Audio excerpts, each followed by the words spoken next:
J'ai oublié de commencer l'enregistrement, donc je vais commencer maintenant. Donc il n'y aura pas le début, il n'y aura pas la Ah, présentation, c'est pas grave, c'est pas grave.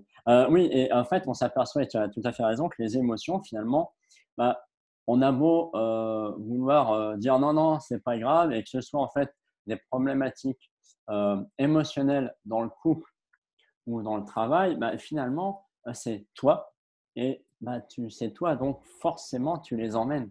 mmh mh. Exactement, c'est ça, c'est-à-dire que quand tu as eu une engueulade avec ton partenaire, par exemple, le matin pour X raison parce que, il a beurré, la tartine et que, il a pas beurré du bon côté ou qu'il a pas beurré les bords alors que toi tu kiffes vraiment quand les bords ils sont beurrés, tu vois? Et que tu t'es engueulé en disant: «Ah, tu m'as encore fait une tartine où les bords ils sont pas beurrés», bref, et que tu vas au boulot comme ça, dans tu prends le truc avec toi, c'est-à-dire tu prends tes émotions. Moi j'appelle ça vraiment un masque, c'est-à-dire le masque que tu as dans ta relation de couple, tu l'emmènes avec toi. C'est ce qui se passe en fait, c'est-à-dire tu vas pas laisser le masque dans ta maison, au pied de ta porte, et puis tout à coup tu arrives au boulot et tout va bien et c'est la joie totale. Non, même quand tu arrives au boulot, tu es en train de te dire: «Bah, mon chef m'énerve, mon collègue il me saoule et puis en plus, je suis pas sûre d'être payée cet entrepreneur, tu vois? Est-ce que je vais vraiment facturer ce mois-ci?» En fait, tu ramènes tout plein de trucs parce qu'à la base, tu te sens pas bien dans ton couple en fait. Il s'est passé quelque chose, Ouais. complètement, hein. Mais, à l'inverse aussi, tu peux, enfin pas à l'inverse, mais, tu peux parce que je parle moi typiquement, j'avais des masques, mais j'avais la bonne dose et j'étais capable d'arriver, de me mettre dans un état d'esprit, d'arriver au boulot et c'était, la fête, quoi. Mais à l'intérieur, tu sens bien que c'est juste la surface, en fait. Et j'en profite à vous qui me regardez, j'en profite aussi pour dire un bonjour à Priscilla, pour dire bonjour à Bruno. Et justement, ce que vient de nous partager Stéphanie, là, cette histoire de tartine beurrée ou autre petite chose insignifiante, mais qui prend des proportions phénoménales, bah, j'aimerais bien que vous nous partagiez, vous, des expériences un peu dans ce style-là. Qu'est-ce qui vous est déjà arrivé? Et éventuellement aussi nous en profiter pour nous poser des questions. On prendra le temps d'y répondre. Et pour revenir à ces émotions et ce comportement, heu, c'est vrai que finalement, on oublie une chose, dans le couple et partout ailleurs, c'est la clarté de la communication. Parce que, par expérience, je sais que moi qui étais un très, très mauvais communicant, je disais rien en fait, hein, donc ce qui fait que, bah, Alex, elle avait vraiment, du mal à me Alors comprendre. tu communiquais quand même, c'est parce que tu dis rien que tu communiques pas. Tu communiquais mais autrement et du Ouais, coup, tu mais communiquais, des choses qui étaient bien crispées, je pense, des émotions, tout pas à fait, très mais du agréables. coup du coup, ça crée des interprétations. Parce qu'on n'est jamais dans la tête de l'autre et donc on se dit: «Ah bah, si elle est énervée, c'est parce que j'ai fait quelque chose de mal». Alors qu'en fait, bah, avec l'expérience, maintenant je comprends que, bah, c'est simplement que toi, tu as été touché pour quelque chose, ça t'a renvoyé quelque chose et du coup, tu te mets en colère pour cette histoire de tartine. Alors qu'en fait, oui, c'est peut-être important parce que tu kiffes qu'il y ait bien du beurre autour de la tartine, mais Exactement. c'est la petite goutte. Enfin, je sais pas ce que tu en penses à ce niveau-là? Et c'est-à-dire au niveau de est-ce que c'est la petite goutte ou pas, Ouais, juste enfin voilà, le est-ce que beurre pour sur les toi bords? c'est typiquement la petite goutte ou ça peut être, typiquement d'autres choses aussi? Oui, c'est-à-dire vraiment dans le couple, ce qui va faire que vous pétez un plomb, en fait, c'est ça. Ce qui fait qu'en fait, à un moment donné, on en arrive à un point de saturation, c'est jamais un seul événement. C'est-à-dire, alors moi, je prends souvent cet exemple de la tromperie, de l'infidélité, pour expliquer ça. C'est-à-dire, à un moment donné, on a souvent des couples en fait qui finissent par péter un plomb ou rompre parce qu'il y a eu un cas de tromperie dans le couple. C'est-à-dire, il y avait eu vraiment l'un des deux qui a trompé l'autre, quoi, qui a été infidèle. Et très souvent, c'est je romps, je veux quitter mon partenaire parce qu'il a été infidèle ou elle a été infidèle, peu importe. Le truc, en fait, c'est pas ça. C'est pas l'infidélité en fait qui mène à la rupture. En fait, c'est toutes les petites choses qui a mené à l'infidélité qui finalement mènent à la rupture. C'est toutes ces petites choses. Et toutes ces petites choses, on ne le voit pas en fait tout au début. C'est ça en fait le plus grand piège dans le couple, c'est que il y a un petit truc qui va pas aller et on va prendre sur soi parce que c'est juste un petit truc. C'est un peu comme si on avait un sac à dos et puis on a un petit caillou là dans les mains, c'est un petit truc qui est pas très agréable. Puis on se dit ah c'est juste un petit caillou, allez hop, on le met dans le sac à dos donc on prend sur soi, on le met dans le sac à dos. Puis le lendemain il y a un autre petit truc, on se dit ah c'est juste un petit truc et on le met dans le sac à dos, etc. Mais t'imagines maintenant tout ton sac à dos, comment il est, avec tous ces petits trucs mis bout à bout, de jour en jour, de semaine en semaine, d'année en année. Je veux dire, à un moment donné, c'est normal que tu dises juste, juste j'en peux plus dans ce couple, quoi. C'est juste plus possible. Et à ce moment-là, tu dis, c'est parce que c'est plus possible que j'arrête. C'est-à-dire, c'est parce qu'il y a eu le dernier petit caillou. C'est à cause de ce dernier petit caillou. Mais non, ce dernier petit caillou, c'est juste la limite que tu as dépassée, en fait. Mais il y a eu tous les petits cailloux avant, et c'est tout ça, en fait. C'est tout ça qui ne va pas, et qui fait qu'à un moment donné, tu en arrives à péter un plomb et rompre ou péter un plomb tout court, quoi. Ouais. Je me souviens, c'était de mémoire le grand-père d'un copain, à l'époque où il y avait les dentifrices, tu sais, en alu, là, donc que tu roulais. Alors, j'ai pas connu ça. Subitement, j'ai l'impression de prendre 25 ans d'âge. Moi, je continue, tant pis, dans mon histoire. Et en fait, il expliquait que dans le couple, c'était pas les gros problèmes. Euh, le problème, les gros soucis, les gros problèmes, c'était justement le fait de mal rouler son tube de dentifrice. Et j'avais adoré J'adore la métaphore. Monsieur, il avait 70 ans quand il m'a dit ça. Et ça faisait pareil, ça faisait 50 ans qu'il était marié. Et j'ai trouvé que c'était très sage comme image de partager ça et de dire ça. Et je vois aussi Bruno qui dit effectivement que on parle de communication, mais il y a aussi avoir une bonne écoute des deux personnes, en fait. C'est ça, exactement, parce que la communication, c'est l'écoute, en fait, c'est la même chose. Juste quand même rebondir, mais super Ouais. métaphore, hein, l'histoire du dentifrice, j'ai beaucoup aimé. Je vais utiliser une autre métaphore. T'as raison, t'as raison. Alors, ce verre d'eau, il pèse combien à peu près? Je sais pas, notez dans le chat et tout. 105, ouais. Moi, je dis rien, là. T'as donné des pistes. Bon, peu importe. Mais je sais pas combien il pèse. Je suis très mauvaise. Ouais, je sais pas, il doit 150 grammes, 200 grammes, je sais pas. Grammes, ouais. Je crois qu'un verre d'eau, c'est 200 millilitres, donc c'est à peu près un peu plus de 200 grammes. Ok.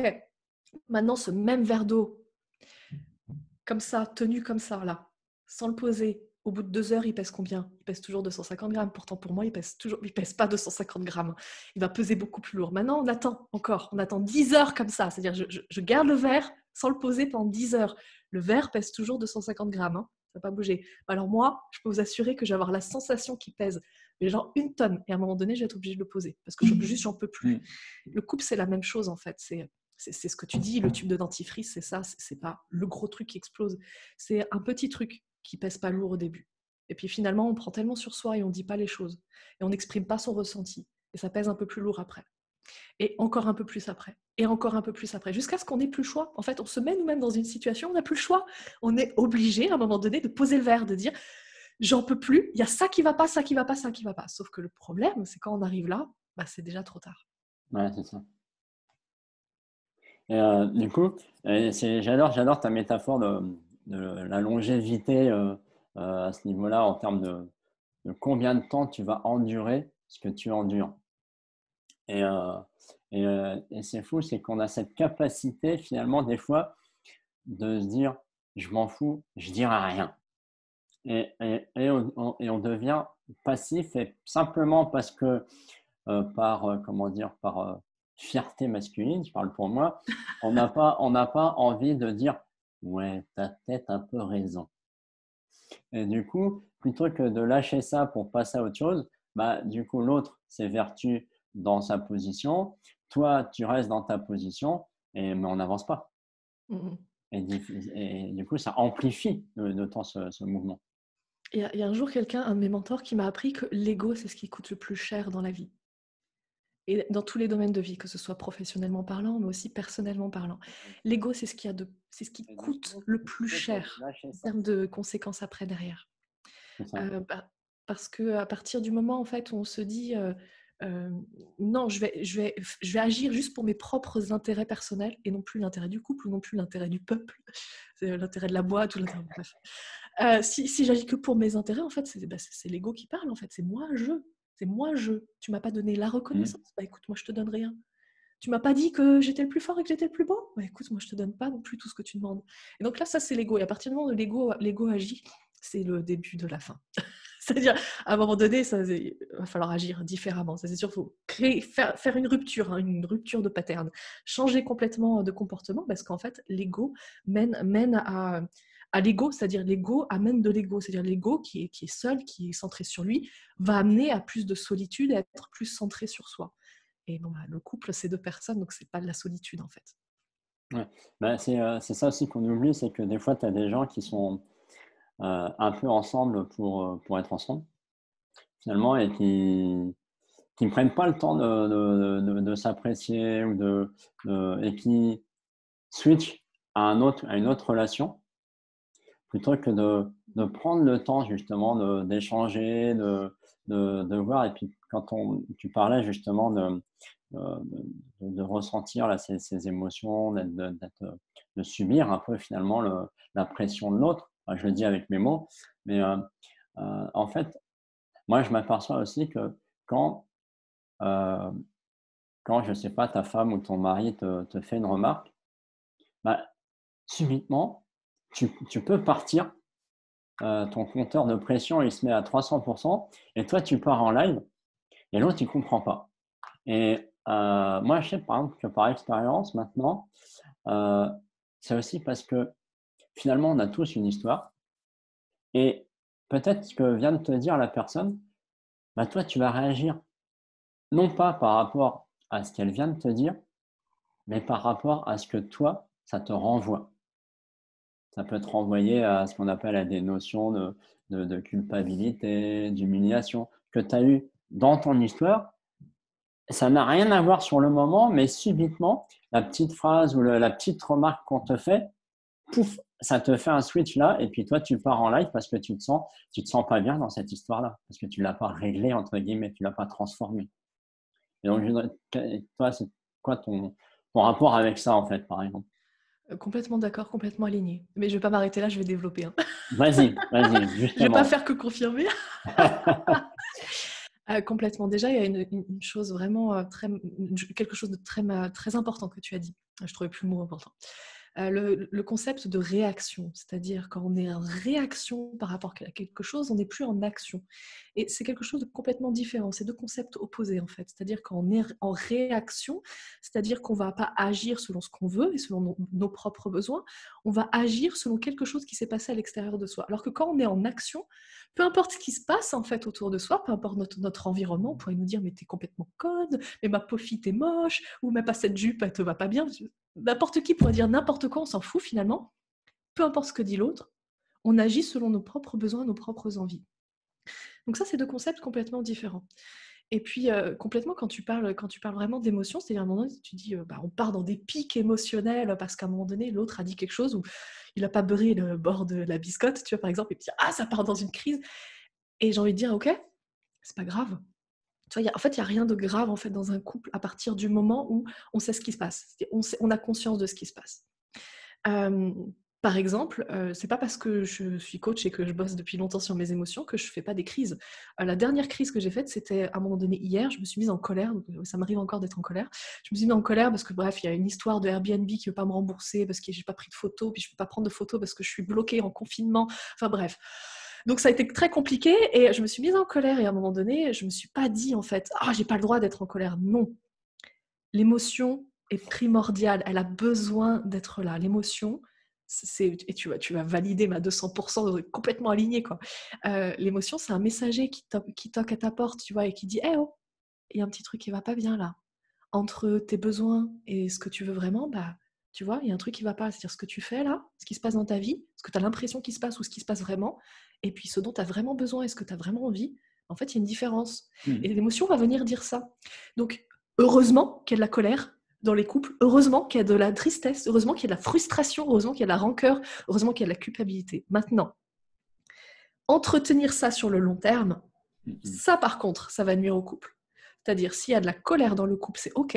Mais par contre, si vous l'entretenez sur le long terme, c'est-à-dire si vous mettez du diesel dedans, c'est-à-dire du fuel, si vous jetez au feu, je ne sais pas comment dire, des bûches au feu pour que ça alimente encore plus le feu, ça c'est de votre responsabilité. Mmh. C'est-à-dire que vous faites le choix en fait de dégrader le couple à ce moment-là. Mais c'est pas la colère qui est là parce qu'il s'est passé quelque chose et parce que vous êtes humain et parce que vous avez un passé et que vous avez encore des trucs qui sont rattachés au passé parce que vous n'avez pas tout transformé parce que je répète vous êtes humain. C'est pas ça qui va générer le problème dans le couple. Ce qui va générer le problème, je le répète, c'est est-ce que vous entretenez ça ou est-ce que vous lâchez prise en disant ok, l'émotion est là, je comprends, qu'est-ce que j'en fais maintenant? Qu'est-ce que Mmh. je fais de cette émotion? Je l'entretiens ou pas? et donc je décide de la transformer en quelque chose de plus sympa. Non, tout à fait. Et c'est vrai que par rapport à ce que tu disais, c'est on entretient, mais il y a aussi le, le fait de, comment dire, de l'interprétation qu'on en fait. Et c'est vraiment, c'est aussi tu parlais d'émotion, justement, l'intérêt, c'est de laisser l'émotion prendre sa place. Et souvent, et moi j'étais grand spécialiste de ça pendant de nombreuses années, c'est maintenant l'émotion, elle est là, elle me casse les pieds et je suis poli, je vais m'asseoir dessus tranquillement, voilà, je vais bien la tasser là, et je veux surtout pas la ressentir. Et en fait, tu t'aperçois que ça, c'est le plus mauvais comportement. Et tu disais, quand tu as répondu là, tu disais, oui, c'est pas parce que je suis coach dans ce domaine-là que je me mets pas en colère. Oui, et tu as raison, si tu te mets en colère, mets-toi en colère, mais le gros avantage, c'est que tu as l'expérience pour dire, OK, ma colère, elle est là, voilà, c'est par rapport à ça. Allez, comment je passe à la suite? C'est comment, qu'est-ce que j'en fais? Et tu as deux options, c'est, ouais, je l'embrasse, je lui dis merci d'être là, c'est gentil, j'ai plus besoin de toi, on passe à autre chose. Ou alors, tu l'embrasses pas, mais tu lui tapes dessus et tu lui tapes dessus et du coup, bah, elle prend de l'ampleur plutôt Alors que… la colère, tu l'embrasses pas, hein. Ah si, La si, si, colère, si. quand elle est là, et puis Après. après elle passe. Ah, non, mais après, tu l'embrasses parce que si elle est là, c'est parce que bah, finalement, elle te rend service. Oui. C'est parce que bah, tu te sens impuissante là, par rapport à ton truc d'Airbnb. Du coup, tu te dis, je ne vais pas être remboursé, ça me casse les pieds. OK, mais aujourd'hui, tu ne peux rien y faire. Donc, tu as le choix de dire, allez, je passe 15 jours en colère, enfin, jusqu'au confinement, à la fin du confinement, à être en colère. Là, je te dis, bon courage. Ou alors, tu as dit, OK, qu'est-ce que je peux faire en attendant? C'est ça. Du coup, c'est pour ça que je dis, tu embrasses ta colère parce que les émotions, qu'elles soient désagréables ou agréables, finalement, elles sont là pour te rendre service. Et en même temps, je pose la question que nous propose Bruno, qui est de dire, pourquoi cachons-nous les petits problèmes, ne serait-ce pas à cause de la méconnaissance de soi? Alors oui et non, oui et non. Pour moi, vraiment, c'est plusieurs sources. C'est-à-dire quand il y a une conséquence, il n'y a jamais qu'une seule source. Il y a toujours une multitude de plusieurs sources. Donc ça peut être la méconnaissance de soi, comme par exemple aussi le manque d'estime de soi. Et par exemple aussi le manque de confiance en soi. Et ça peut être tout plein de choses en fait, qui amènent en fait une personne à ne pas dire. Quand on ne dit pas ce qu'on ressent, c'est une forme de mensonge en fait, hein. C'est omettre quelque chose consciemment, délibérément ou inconsciemment. C'est quand même mentir, c'est la définition même du mensonge. Donc, et mentir, je rappelle que mentir, c'est ne pas être honnête. Donc, quand une personne n'est pas honnête, en fait, il y a une multitude de raisons en fait derrière tout ça. Est-ce qu'elle a peur que l'autre s'énerve et la rejette? Est-ce qu'elle a peur de se sentir blessée? Est-ce qu'elle a peur de se sentir critiquée, jugée? Euh, Tellement de choses après derrière. Est-ce que ça répond Ouais. à la question? Oui. Bah, Bruno va nous dire si ça répond à sa question. Mais c'est vrai que finalement, dans l'émotion comme ça, en fait, bah, tu as parfois envie de… Je me suis perdu dans ma tête d'ailleurs, tiens. Donc, on va passer à autre chose. Je sais plus, je sais plus. Ah, c'est pas grave. Ouais, moi, Euh, ça tombe bien, moi, je voulais rebondir sur un truc, mais ça m'est sorti aussi de la oui, tête. attends, c'était quoi? Ah mince alors, cette fois. Ah oui, c'était sur l'exemple de la colère, là-dessus. Je voulais vraiment rebondir là-dessus parce que on parle souvent de la colère et c'est intéressant, comme tu dis, d'embrasser pleinement la colère. Parce qu'il y a cet acte d'embrasser pleinement et en général, on associe l'embrassade vraiment à quelque chose de doux. Et la colère, quand tu dois la vivre, c'est-à-dire quand l'objectif de l'émotion, c'est de la vivre, hein, on est d'accord. C'est pas de la mettre de côté, comme tu dis si bien. C'est pas de s'asseoir. Tu dis s'asseoir dessus, moi je dis planquer le bullshit sous le tapis. Moi j'appelle ça comme ça. Chacun son image. Chacun son image. Donc l'objectif, c'est pas de planquer le bullshit sous le tapis, parce que tu sais quoi, au bout d'un moment, déjà tu te prends le pied pied dans le tapis, parce que le tapis fait des bosses, puis au bout d'un moment, le bullshit, ça sent tellement mauvais, et tu t'oublies que tu l'as planqué sous le tapis, donc ça pue, et puis après, bah, voilà. Donc l'objectif, c'est pas ça, c'est vraiment de vivre pleinement le truc. Et le challenge dans la colère, c'est que c'est pas une petite embrassade en fait, c'est la vivre pleinement. C'est-à-dire la colère, bah, voilà, si tu dois frapper, tu frappes pas quelqu'un. Mais si tu dois frapper un coussin, tu frappes. Moi, je sais, j'ai développé un truc. Parce que ça fait longtemps aussi que je bosse sur moi et que je travaille aussi à développer ce muscle émotionnel de réagir tout de suite, plutôt agir, c'est-à-dire agir dans le cas d'une émotion qui arrive. Je sais que dès que je suis en colère, il y a plusieurs choses. Soit je mets mes chaussures et je vais courir dehors, pas longtemps, mais je fais pas de l'endurance. Je fais vraiment, je cours vite, expulser. Soit je fais des pompes et des abdos. Je peux vous assurer, j'en fais pas beaucoup. Très vite fatiguée en fait et essoufflée, mais c'est parfait, c'est exactement ce qu'il faut. C'est J'ai parce que tu besoin d'être. n'es pas assez souvent en colère. C'est ça, Si je tu suis veux, on pas peut sûre. t'aider, là, on peut demander à la communauté qu'elle te mette un peu en colère là, pour t'aider un peu et que tu fasses tes abdos. Oui. Hein. Faut quand même faut quand même en faire beaucoup pour mettre en colère. Mais voilà, donc moi j'ai développé un truc. Évidemment, l'émotion, ça passe toujours, quand l'émotion est là, l'émotion demande toujours une réponse corporelle. C'est-à-dire l'émotion, elle est là, elle toque à ta porte en disant « Eh oh, il y a un truc qui va pas ». En gros, il y a un truc qu'il faut que tu changes dans ta vie. Et changer dans ta vie, va falloir que tu fasses quelque chose pour changer dans ta vie. Donc moi j'ai trouvé le truc pour ce que tu appelles embrasser la colère. Moi je la vis intensément à travers, je fais un truc physiquement, quoi. Un truc physiquement et qui est dur, qui est difficile. C'est-à-dire vraiment, je vais en bout de souffle. Sinon, je joue aussi du piano et je tape sur le piano. Déjà, quand je tape, je joue fort sur le piano. Ça marche aussi très bien. Et ce qui est très intéressant, c'est donc la dernière fois, c'était donc hier. Donc j'ai utilisé le piano plutôt que les pompes et les abdos. C'était comme ça, ce que j'avais envie de faire. Et en fait, je me suis relevée après 10 minutes de piano. J'avais bien tapé sur le piano. Et je me suis dit, putain, elle est encore là, quoi. Pourquoi je suis en colère? Et là, tout à coup, je me suis souvenue de tout ce que je sais. Je me dis, ah ouais, parce qu'en fait, je me sens impuissante. Mm. La colère, chaque émotion a un message très précis à vous apporter. La colère, par exemple, c'est ce sentiment d'impuissance. À partir du moment où vous comprenez ce que la colère vous dit, il n'y a plus de colère. Au moment où je me suis dit, putain, je suis encore en colère, mais pourquoi je suis en colère? Parce que je me sens impuissante. La colère était terminée. La tristesse est arrivée, mais la colère était terminée. Tout à fait, ouais, c'est excellent ça. Et effectivement, parce qu'on dit souvent que les émotions sont difficiles, mais en fait, c'est pas l'émotion qui est difficile, parce que pour moi, l'émotion, c'est ce qui sort. C'est là, c'est ta joie, ta tristesse, ta peur, enfin, il y en a 6 essentiels, peut-être des fois plus. Mais après, c'est quel sentiment ça te fait vivre. Parce que tu parlais sentiment d'impuissance, après ça peut être le sentiment de culpabilité, d'insécurité, de honte, d'humiliation. Et c'est ça que ça te renvoie. Et c'est justement quand moi je parle d'embrasser, justement, c'est parce qu'en l'embrassant, en la laissant vivre d'abord et en l'embrassant après, ça te permet d'aller dire, OK, qu'est-ce que je sens au fond de moi? Pourquoi je vis cette émotion-là en fait? Et ce qui me fait retrouver ce que je voulais dire tout à l'heure, c'est qu'en fait, tu parlais justement de dire les émotions, etc. Mais c'est parfois pour certaines personnes, et je m'inclus dedans, c'est que c'est parfois un chemin qui n'est pas ouvert.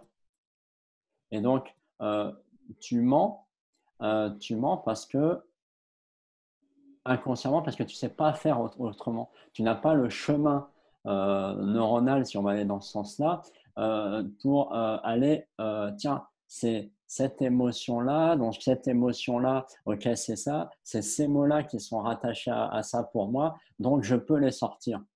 Et je sais que moi, c'était infernal, et c'était même au début, j'étais dans l'incapacité de simplement dire ce que je ressentais. Je me sentais pas bien. Alors, je voyais bien que je pouvais être en colère ou triste, mais comme je pleurais pas, je m'autorisais pas à pleurer, donc ça se mélangeait en colère, en je sais pas quoi, et donc du coup, je pouvais pas dire la vérité de ce que je ressentais. Ok. Il y a vraiment deux choses dans ce que tu dis, deux choses importantes, vraiment très importantes que je voudrais souligner. C'est déjà le premier truc, c'est-à-dire le choix, cette notion de choix.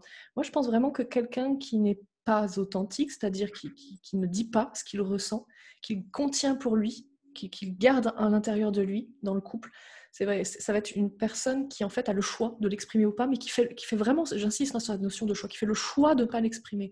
C'est pas qu'il n'a pas les moyens, c'est pas qu'il veut pas, ou enfin si c'est qu'il veut pas. C'est pas qu'il n'a pas les moyens, c'est pas qu'il ne peut pas. C'est juste qu'il fait le choix. Pourquoi? Parce que le fait de garder pour lui, ça va avoir plus de bénéfices en fait. Il va avoir un plus grand bénéfice à ne pas dire que plutôt dire. tout à fait. Là, C'est dans vrai. sa tête, dans l'espèce de scénario qui se fait dans sa tête. Parce que la réalité, dans le couple, c'est que quand tu dis ce que tu ressens, en fait, ça a toujours un effet positif, en fait, derrière. À Ah bah oui. partir du moment, on verra les clés après derrière, à partir du moment où tu mets la forme aussi dans ce que tu ressens, c'est-à-dire dans ce que tu dis, il y a aussi une forme à mettre derrière. Mais quand tu dis ce que tu ressens, ça a forcément des effets positifs, en fait, dans le couple. Mais quand tu entretiens ce scénario de dire, je fais le choix de garder pour moi, parce que, en fait, dans ma tête, si jamais j'exprime, je vais me faire rejeter, je vais me faire critiquer, je vais me sentir abandonnée. C'est vraiment ça, je vais me sentir rejetée ou abandonnée. C'est vraiment ça à la base de tout. Hein. Si tu fais ce choix-là, en fait, le truc, c'est que ça reste quand même un choix. Et tu es quand même donc responsable des conséquences que ça a. Je suis d'accord. Je t'interromps là. J'aimais juste, pareil, je pense, un bémol dans le sens où je suis d'accord, c'est une notion de choix. Euh, J'aime bien les bémols. J'aime bien les dièses aussi. voilà, moi, les bémols, c'est plus triste en fait. Hein. Aucun rapport. Souvent, la gamme de bémol, pour moi, est une notion plus triste. Mais bon, on change de sujet. Mais en fait, c'est que je comprends que c'est un choix, mais c'est un choix inconscient, alors qui est complexe, parce que du coup, euh, ça veut dire que d'une certaine façon, tu n'accordes pas assez de confiance à la personne avec qui tu es. Ça veut dire aussi que tu ne t'autorises pas, donc c'est un choix aussi, tu ne t'autorises pas à lâcher, mais c'est aussi parce que tu n'as pas validé pour toi justement ce que tu disais. Est-ce que ce que je vais lâcher est plus important que le résultat que je veux obtenir à la fin? Et moi, c'était mon schéma, c'est que j'étais tellement ancré de si si je livre mes émotions, mes ressentis, je vais me sentir faible, je vais me sentir rejeté, humilié. Comme je n'avais pas expérimenté autre chose, pour moi, c'était trop dangereux de sortir ça. Mais ma responsabilité, elle intervient dans ces cas-là et dire, OK, je suis souvent dans cette position-là, ça serait peut-être bien que je change et que je prenne un coach, un thérapeute, peu importe, mais que j'aille dans ce chemin du changement. Mhm. Pour moi, là, le truc. On parlait justement d'évacuer la colère. J'ai Christelle qui nous dit faire la vaisselle, astiquer les meubles, trier, jeter, ranger, c'est ma façon de transmettre dans la matière de ma colère. Eh Cuire, ben bouffer. grave, moi je Voilà. t'encourage, hein, Christelle, continue. Enfin, si c'est ta façon à toi d'évacuer, tant que tu lances pas les assiettes sur ton partenaire, je veux dire, tout va bien. Voilà. Ok. Du coup, toi, quels sont si tu avais, pour commencer, une clé à nous partager sur justement éviter ces baffes émotionnelles qu'on peut avoir dans le couple. Juste une clé, Pour l'instant, une juste une. première. Ah, ok, La, c'est ça qui va être la- dur. Ok, la première ok. clé que tu dirais, bah voilà, s'il y avait une chose à faire, il faudrait que tu commences par ça. Pour moi la première clé, alors j'ai plutôt le. Donnez pas forcément, ouais, ça va être dans l'ordre chronologique. Donc, la première clé, ça va vraiment ce que j'appelle ne pas cracher son feu sur son partenaire. C'est-à-dire quand on a des émotions, quand voilà, tu es en face de ton partenaire ou pas, ou peu importe, ou tu es éloigné de lui physiquement, géographiquement, peu importe. Et là, tu ressens vraiment un truc, c'est-à-dire, bah voilà, il y a un truc qui t'énerve, un truc qui vient de qu'il ou elle, hein. Quand je dis il, on s'en fout, quoi. Qu'il vient de dire, en fait, où tu viens de découvrir, où tu viens de lire un de ses textos, et en fait, ça te met soit dans une colère ou de la rancœur, tu vois, où il y a de la frustration, où tu sens vraiment qu'il y a un truc qui ne va pas. La pire chose à faire, c'est de déverser tout ça. C'est-à-dire, la pire chose à faire, c'est de communiquer maintenant tout de suite. Pourquoi ? Parce que ça, ce qui t'arrive, ça t'appartient. Ça ne lui appartient pas. C'est-à-dire, comme ce qu'a dit Patrice tout à l'heure, c'est exactement ça. C'est-à-dire, ce qu'il va faire, ce qu'il va dire, si ça te met dans un état émotionnel un peu compliqué, un peu fou, un peu genre tu vas vraiment cracher son feu, quoi, vraiment ça, c'est parce que ça a en lien avec quelque chose de ta vie à toi. Mm. C'est quelque chose qui reflète une partie de ton passé ou une partie de toi pour lequel tu n'es pas encore OK, que tu rejettes, que tu n'as pas envie, qui est encore douloureux, qui n'est pas encore transformé, qui n'est pas encore OK. Et en fait, ça n'a rien à voir avec ton partenaire. Donc, juste déverser ton flot d'émotions sur ton partenaire, ça va être la pire chose à faire. Parce que là, ça va être engueulade sur engueulade. Alors ça, c'est le crescendo. C'est le début du crescendo, en fait. Et après, où s'arrête le crescendo ? Jusqu'à ce qu'il y ait le premier qui arrête, qui décide que, OK, on va arrêter ça, ou alors jusqu'à la rupture, quoi. Ouais. Donc vraiment, Merci pas pour cette cracher. clé, Stéphanie. Et c'est vrai que ça, moi, je me souviens que c'était les premières choses que je faisais. Tu déversais ça, ou tu Bah, en crachais fait, le feu ou déverser sa merde, hein, on peut oui, dire les c'est choses ça, c'est différentes. ça. C'est parce que, en fait, sur le coup, je me sentais agressé, Ouais. parfois pour rien du tout, hein. Des fois, c'était tiens, t'as pas rangé ça. Et puis moi, bah, sur le moment, je me sentais rejeté, je me sentais pas aimé. On revient toujours à la même chose. Et moi, c'était et puis hop, et On puis dirait bah, une mitraillette, tu sais. Pom, pom, pom, c'est pom, pom, ça, pom. c'est ça. Et tu connais un peu Alex, bah, ça partait en live aussi de son côté. C'était, heu, c'était la fête du slip, mais pas dans le bon sens, comme on dit. C'était, infernal et tiens, j'en profite pour, je pense il y a des liens, qui se font dans les commentaires là, parce qu'il y a, après le commentaire de Christelle sur comment elle évacue sa colère, il y a Priscilla qui demande à Christelle de venir chez elle en colère. Je pense qu'il y a un message, Ah, c'est bon ça. hein, donc arrangez-vous les filles, C'est l'entraide, ça c'est c'est l'entraide. l'entraide, c'est Bravo. On continue, bravo. voilà, on continue. Donc, effectivement, ne pas cracher son feu, c'est vraiment la chose, je dirais, c'est presque, je ne sais pas ce que vous en pensez, vous qui écoutez l'interview, là, l'échange, mais c'est presque la chose la plus dure parce que on réagit, on réagit par rapport à son histoire et donc on se sent intimement attaqué et on répond alors que ça n'a rien à voir avec ce que vient de dire l'autre. Tu vois, Alex, je ne sais plus, mais c'était par exemple, ouais, tu n'as pas arrangé ça. Moi, je me sentais rejeté, peut-être un peu humilié, etc. Et je suis sûr, mais je ne me suis même pas posé la question, que c'était absolument pas son envie. Elle, c'est simplement parce que ce truc-là, ça l'a gonflé que ça soit là et que j'aurais dû le ranger, point barre. Mais moi, je suis parti à 300 km de là, 3000 km même, dans mon histoire, et j'ai dit, tiens, je vais te le donner parce que j'en veux plus. Et je crache mon feu, je déverse ma merde, comme on dit tranquillement. Et c'est vrai que ça fait mal, puisque du coup, bah, l'autre, là, se sent pour le coup vraiment agressé. Parce que, et du coup, qu'est-ce que tu conseillerais justement à l'autre personne qui reçoit ça, qui reçoit ce saut de merde, allez, on va utiliser les mots, et bah, qu'est-ce qu'elle en fait, la personne? Tu peux dire bullshit si tu préfères Bullshit, allez, voilà, pas le dire en français, ça sera mais ça moins, revient au même, ça quoi. passera mieux aux oreilles. Parce que bullshit, tu vois, on a tout de suite l'odeur, on a tout de suite à peu Ouais. près la consistance. Tu vois, ah. Alors que le feu, c'est plutôt cool, tu vois, le feu de cheminée. Donc, quel conseil j'aurais déjà, en fait, l'une des choses à prendre conscience quand on est en couple ou quand on se met en couple, c'est qu'en fait, on ne se met pas en couple avec une personne, on se met en couple avec une histoire. C'est-à-dire, chaque personne, on a tous nos histoires. Et tu ne te mets pas en couple avec quelqu'un, c'est-à-dire juste un être. Tu te mets en couple avec un être et tout ce qu'il a vécu. C'est-à-dire toutes ces expériences. Ces magnifiques expériences comme ces expériences les plus douloureuses. C'est d'ailleurs au passage pour ça que tu es avec cette personne-là, hein, avec ce partenaire. C'est parce que ce qu'il a vécu, ce qu'il ou elle a vécu, c'est ce que tu trouves de magnifique en fait. C'est ce qui fait sa spécificité. C'est tout ça. Et c'est pour ça que tu es avec cette personne. Donc tu n'es pas avec une personne juste pour qui elle est, tu l'es pour toute son expérience passée, donc toute son histoire aussi. Et donc, si c'est ton cas et que parfois tu te prends des sauts de bullshit parce que ton partenaire ne sait pas en fait toutes ces choses-là, il regarde pas ce live, dans ce cas déjà, invite-le à regarder ce Voilà, live, ouais, c'est le premier truc. voilà. Peut-être qu'il regarde pas ce live ou qu'il a envie de le regarder mais qu'il n'est pas prêt. C'est cette Mhm. question-là. Est-ce que vraiment, véritablement, est-ce que c'est une bonne étape dans sa vie? Est-ce que c'est un bon moment en fait pour vraiment se transformer? Quand tu te prends ça en fait dans la figure, juste rappelle-toi que tu es avec cette personne pour son histoire aussi.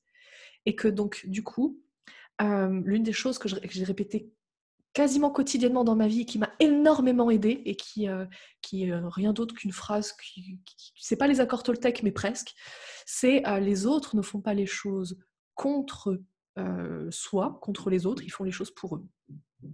C'est-à-dire tout ce que ton partenaire fait, il le fait pas contre toi, il le fait pour lui. C'est-à-dire, il le fera jamais pour te faire du mal, jamais, mais il le fera toujours parce que ça lui apporte du bénéfice, un bénéfice à lui. Et ça change juste complètement la donne, en fait.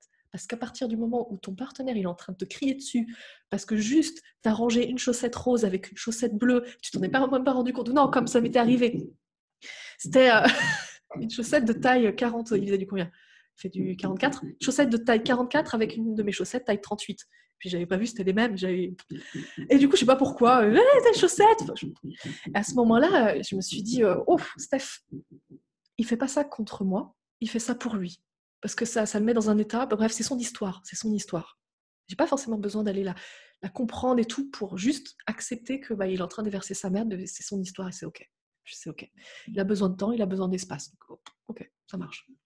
Donc vraiment, le conseil, c'est ça, c'est les autres. Ça va vraiment changer votre vision de la vie, hein, véritablement. Ça va vraiment changer votre interprétation et transformer vraiment votre vie, hein, et dans votre couple, mais partout. C'est vraiment prendre conscience que les gens ne font pas les choses contre les autres, ils font les choses pour eux. Et ça change complètement la donne. C'est le fameux accord Toltec, ne le prends pas personnellement. Ça Exactement. Tu m'as coupé le... Ça va pas. Tu m'as coupé mon effet. Attends, reviens en arrière. Oui, alors donc j'allais te dire que ça me fait penser aux accords Toltec, n'en fais pas une affaire personnelle. Merci. Exactement.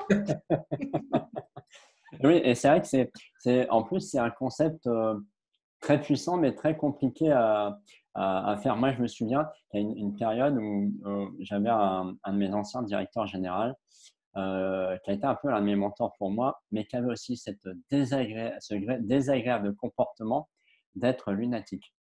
C'est-à-dire, alors j'explique là ce que moi je voyais dans lunatique, c'est qu'il pouvait arriver un matin, il t'embrassait, il disait ouais super Patrice, on va bien avancer et tout, et puis des fois il pouvait passer, t'ignorer ou dire bon t'as rien à faire là que de traîner là, tes projets là ils avancent. Et là tu te dis mais toi tu passes par des vagues émotionnelles parce que tu prends son état émotionnel à lui. Et c'est vrai que on dit ça, je fais juste une parenthèse là-dessus, c'est comme finalement prendre des félicitations ou des remarques désobligeantes, on va dire, finalement, c'est que l'état de la personne. Parce que si la personne est dans son bon jour, entre guillemets, ben, elle va te dire plutôt des bonnes choses, mais si elle est dans son mauvais jour, elle va te dire des mauvaises choses. Et c'est normal. Mais tant que tu n'en as pas conscience, on prend toujours ça pour soi. Et comme tu l'as si bien dit, on a chacun son histoire et ce qui me fait la passerelle avec, finalement, quand tu épouses quelqu'un, je vais vous poser la question à vous qui regardez, c'est que voyez-vous pas que la personne avec qui vous êtes, votre conjoint, votre mari, votre femme, elle a toujours le don de vous mettre le doigt là où vous devez travailler quelque chose. Donc, quand tu te Ah mets... bon? T'es sûr de ça? Oui. Moi, je le vois, chaque fois que je me mets en colère, je me dis, ah oui, c'est le petit bouton en haut à gauche là qu'il faut que je travaille, que je n'ai pas encore travaillé. Et Il y a vraiment... ouais. Donc, j'en prends. Ouais, vas-y. Du coup, je te coupe, pardon. En fait, je vais rebondir dessus, donc peut-être que tu vas finir ta phrase. Non, c'était bon, c'est bon. Okay. Il y a vraiment une raison pour laquelle on se met avec le partenaire avec qui on se met. C'est pas un hasard, mais bon, vous vous doutez, hein, vous devez savoir que c'est pas un hasard, rien n'est hasard dans la vie. On pourrait, par exemple, croiser quelqu'un dans la rue et puis il y a des personnes qu'on ne voit pas et des personnes qu'on remarque. Et c'est pas un hasard, c'est pas juste parce que la personne arrive en face de soi, donc on la remarque, mais quand elle est légèrement décalée, on la remarque pas. Non, c'est qu'en fait, on va filtrer. On filtre. Et il y a une raison en particulier pour laquelle on va être avec le partenaire avec qui on est aujourd'hui. C'est un choix qu'on fait, un choix qui est en général à 95% du temps inconscient. C'est-à-dire, on croit choisir sur des critères, mais en fait, ce sur quoi on choisit notre partenaire, c'est selon la blessure qu'il porte. Donc on va choisir quelqu'un qui porte la même blessure, mais qui l'aborde d'une façon différente. Pourquoi? Parce que en tant qu'être humain, et si on a une part spirituelle, mais même si on n'a pas de part spirituelle, c'est pas grave, je peux quand même l'expliquer comme ça. En tant qu'être humain, on est vraiment là pour grandir, pour évoluer, en fait, pour vraiment transcender les choses. J'aime bien ce mot, j'aime bien le mot transcender. C'est vraiment pour transcender les choses, c'est-à-dire partir d'un point A et arriver à un point B, et sachant que le point B va faire qu'on est une meilleure personne par rapport à nos propres yeux que le point A. Et le truc, c'est que donc, quand on arrive au monde, eh ben, on va vivre des expériences qui sont, donc, je vous ai dit, parfois agréables et puis parfois très, très, très désagréables, très douloureuses. Et ces expériences très douloureuses, on les garde à l'intérieur de nous. C'est un peu comme un signal d'alarme en fait que notre système nerveux garde. Pourquoi ? Parce qu'on a expérimenté dans notre passé que quand il se passe ça, c'est dangereux, on risque de mourir. En gros, c'est ça. Parce que si on meurt émotionnellement, on meurt physiquement. Je détaille ça, c'est clair ou pas ? Je vais peut-être le détailler très, très rapidement. Vas-y, vas-y. Pourquoi si on meurt émotionnellement, on meurt physiquement ? Parce qu'en fait, on est des homo sapiens à la base, donc on est fait pour vivre dans des tribus d'environ 100-150 personnes. Et on n'a pas eu assez d'années, en fait, de temps d'évolution de notre ADN pour nous adapter à ce monde moderne. En fait, on est des milliers dans des villes. Donc on est vraiment fait pour vivre entre 100 et 150 personnes. Et en fait, quand on sortait de la tribu, quand on était expulsé de la tribu, on mourait. Parce que un individu, un humain seul, ne peut pas et entretenir le feu dans la jungle et aller chasser et dormir en surveillant qu'il n'y ait pas d'attaque. En fait, c'est pas possible. Donc, on était obligé de survivre, on survivait en tribu. Et si on ne fait plus partie de la tribu, c'est-à-dire si on se sent rejeté ou si on se sent abandonné, c'est fini pour nous. Physiquement, on meurt. C'est ça que ça veut dire. Et donc, on a gardé ça à l'intérieur de nous, dans notre ADN. On a gardé ce truc de, même si on vit dans des villes juste immenses, on a cette peur profonde d'être rejeté et abandonné, ou abandonné. Le passage rejeté et abandonné, c'est la même chose, c'est juste deux énergies opposées. C'est-à-dire rejeté, on te repousse, et abandonné, tu restes sur place, mais l'autre part. C'est la même chose en fait, Ouais. de sens opposés. Et en fait, on a extrêmement peur de ça. Et donc du coup, on a des signaux d'alarme qui se déclenchent quand on a l'impression de revivre ce type de situation. Et je ne sais plus où je voulais en venir. Je crois que c'est quand j'ai fait la dernière parenthèse que je me suis perdue. Ouais, tu disais qu'il fallait faire partie de cette notion de groupe pour rester, pour continuer on était projeté dans ces émotions par rapport à cette notion du groupe et d'être rejeté ou pas par rapport à cette notion d'abandonner, rejeter en fait. Ok, bon, c'est pas grave, je rebondis. Ok. Improvisation. J'en profite pour basculer sur les commentaires. Donc justement, il y a Bruno qui nous dit qu'effectivement, le problème de notre société actuelle est elle pousse les gens à intérioriser toutes les émotions, car elle suggère que c'est mal de les exprimer et que cela engendre un tas de problèmes reliés au corps et à l'esprit. Non, ça, Bruno, c'est ton interprétation. Ça, non, c'est ta vision des choses. C'est-à-dire, c'est pas la réalité, c'est ta réalité. C'est-à-dire, c'est ce que tu décides de voir de la société. Ce qui est intéressant, c'est par exemple d'échanger, et c'est magnifique que tu sois sur ce live, et vraiment, vraiment, je te remercie et bravo. C'est de pouvoir justement échanger communiquer avec des personnes qui justement voient la société sous un autre angle, parce qu'en fait, tu vois la société que selon tes lunettes et tes croyances, mais c'est que ta vérité en fait. À partir du moment où tu changes un peu de lunettes, où tu t'enlèves un peu les lunettes, où tu regardes comme ça, tu vas voir qu'en fait, c'est complètement différent. Tu as complètement l'opportunité dans cette société de t'exprimer, complètement. Sauf que si tu crois que tu peux pas le faire, ne t'en fais pas, ça va être ta réalité. T'as raison. Si tu crois que tu peux le faire, ne t'en fais pas aussi, ça va être ta réalité. T'as raison aussi. Non, mais c'est tout à fait vrai. Et moi qui étais plutôt fermé des émotions, je ne voyais que ça. Depuis que je m'ouvre aux émotions, je rencontre des gens qui s'ouvrent aux émotions. Donc, voilà, c'est vrai et faux ce que tu dis, Bruno. J'ai une question de Christelle qui nous dit souvent après les cris, il y a le silence qui s'éternise dans le couple et c'est pas simple à rompre. Après pardon, j'ai pas entendu. Après les cris. À l'écrit, genre ok. Voilà, il y a un silence qui s'installe et je te rejoins, Christelle. Et du coup, qu'est-ce que toi tu préconises pour rompre ce silence et remettre une communication dans le couple après une engueulade en fait? Ouais. Alors deux choses, déjà, le premier truc, c'est en quoi le silence est un problème. Le silence n'est pas un problème, le silence est une forme de communication. Il y a quelque chose que j'ai appris en musique extraordinaire, c'est que la chose la plus importante en musique, c'est les silences, c'est pas les notes. Tu le sais, votre histoire, qui fait beaucoup de musique aussi. Ce qui donne beaucoup plus de poids en fait aux notes, c'est quand tu fais des silences. Donc le silence n'est pas un problème. Par contre, là où ça devient un problème, c'est quand vous voulez communiquer et que vous vous autorisez pas à le faire et que vous continuez donc le silence. Encore une fois, on en revient toujours à cette histoire de choix, c'est-à-dire ce qui arrive maintenant tout de suite comme l'émotion, c'est ok. Maintenant, c'est qu'est-ce que tu en fais dans le temps. Donc le silence arrive parce que à un moment donné, vous avez dit tellement de choses, vous avez sorti tellement de choses que c'est normal. Bon, il y a toujours un équilibre qui se crée. La nature est comme ça, on cherche toujours un équilibre. Donc vous criez, naturellement, vous en venez à à poser un silence, en fait, à créer un silence pour pouvoir rééquilibrer. Maintenant, le truc, c'est qu'est-ce que vous faites de ce silence? Est-ce que si le silence perdure dans le temps, est-ce que c'est vraiment ce que vous voulez?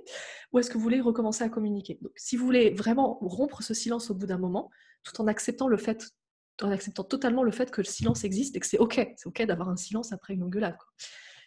Le meilleur moyen, c'est, encore une fois, c'est pourquoi, pour quelle raison, en fait, vous ne rompez pas. Bon, je vais parler de toi, là, Christelle, parce que du coup, c'est toi qui regarde, qui écoute. Pour quelle raison tu ne romps pas ce silence? Est-ce que c'est par ego ou pas? Et bon, bah, la réponse est en général par ego. C'est-à-dire, si tu as vraiment envie de quelque chose, mais que tu le fais pas, qu'est-ce qui t'en empêche? Parce que tu te dis oui, mais non, parce que j'ai envie d'avoir raison. Oui, mais non, parce que si je romps pas le silence, si je romps le silence, est-ce que finalement il va pas me rejeter? Donc, en fait, tu fais un choix par peur. Un choix par peur amènera toujours de la peur. Un choix par cœur amènera toujours de l'amour. Ou par amour, peu importe. Donc, on a toujours le choix, en fait. Est-ce qu'on fait un choix par peur ou est-ce qu'on fait un choix par cœur? Et la peur amène la peur, le cœur amène du cœur. Et donc, en fait, si on fait un choix, parce que vraiment, on se dit, bah, moi, j'ai vraiment envie de recommuniquer, j'ai vraiment envie de rompre ce silence, parce que ça me pèse. Parce que là, le choix qu'on a fait de le perpétuer dans le temps commence à me peser. C'est le fameux verre, quoi. Au bout d'un moment, commence à être lourd, quoi. Et même s'il est vide maintenant. Le truc, c'est que le choix que tu fais, en fait, va forcément, à un moment donné, déterminer la qualité de ta relation de couple. Et on en a parlé plus ou moins, mais je n'ai pas utilisé ce verbe-là, ce mot-là, et je vais l'utiliser maintenant. C'est ce muscle émotionnel, en fait. C'est-à-dire, tu as l'habitude de quoi? Tu as l'habitude de te focaliser sur toi, de dire, bah non, moi je tiens bon, c'est ma réalité, c'est ma vérité. Tu vois. J'ai raison, c'est moi qui ai raison, c'est l'autre qui a tort, je tiens bon, je campe sur mes positions, je ne vais pas lâcher. Ok, tu as un muscle émotionnel qui est genre mais flat, c'est-à-dire vraiment bah, comme moi quand je fais des pompes, c'est-à-dire j'en fais 3, puis après c'est tout. Donc, pareil, c'est la même chose. Par contre, ce muscle émotionnel, tu as la capacité de le développer. Et plus tu vas le développer, c'est-à-dire plus tu vas être à l'écoute de tes émotions, plus tu vas apprendre à jongler avec elles, en fait. Et plus tu vas développer ce muscle émotionnel. Et quand tu as un muscle émotionnel bien développé, quand tu es en face d'une personne avec qui tu t'es vraiment grave engueulé, qui est la personne la plus importante de ta vie, avec qui tu t'es vraiment dit, mais avec qui peut-être même tu as des enfants, avec qui tous les deux vous avez créé la vie, ce qui n'est pas rien, putain, on parle de créer la vie, quoi. Et tu t'es engueulé et tu es en train de te dire est-ce que je vais divorcer ou pas parce que là j'arrive à un point de saturation pas possible, ce muscle émotionnel va te permettre de faire le premier pas et d'aller vers l'autre et lui dire quel que soit ce que tu penses, quel que soit ce qui s'est passé, je vais juste te dire que peu importe qui a raison, on s'en fout, je te demande pardon. Et peu importe comment tu réagiras, si tu acceptes mon pardon ou pas, c'est pas grave. L'important c'est juste, je voulais juste te faire savoir que je te demande pardon. Est-ce que c'est bon? J'ai répondu, apparemment. En fait, justement, on a vu tout à l'heure que la clé numéro un que tu partageais, c'est surtout ne pas cracher son feu sur l'autre. Et donc, là, je dirais presque qu'il y a une deuxième clé qui se met en place où bah, voilà, tu l'as craché, ton feu. Maintenant, tout le monde s'est engueulé.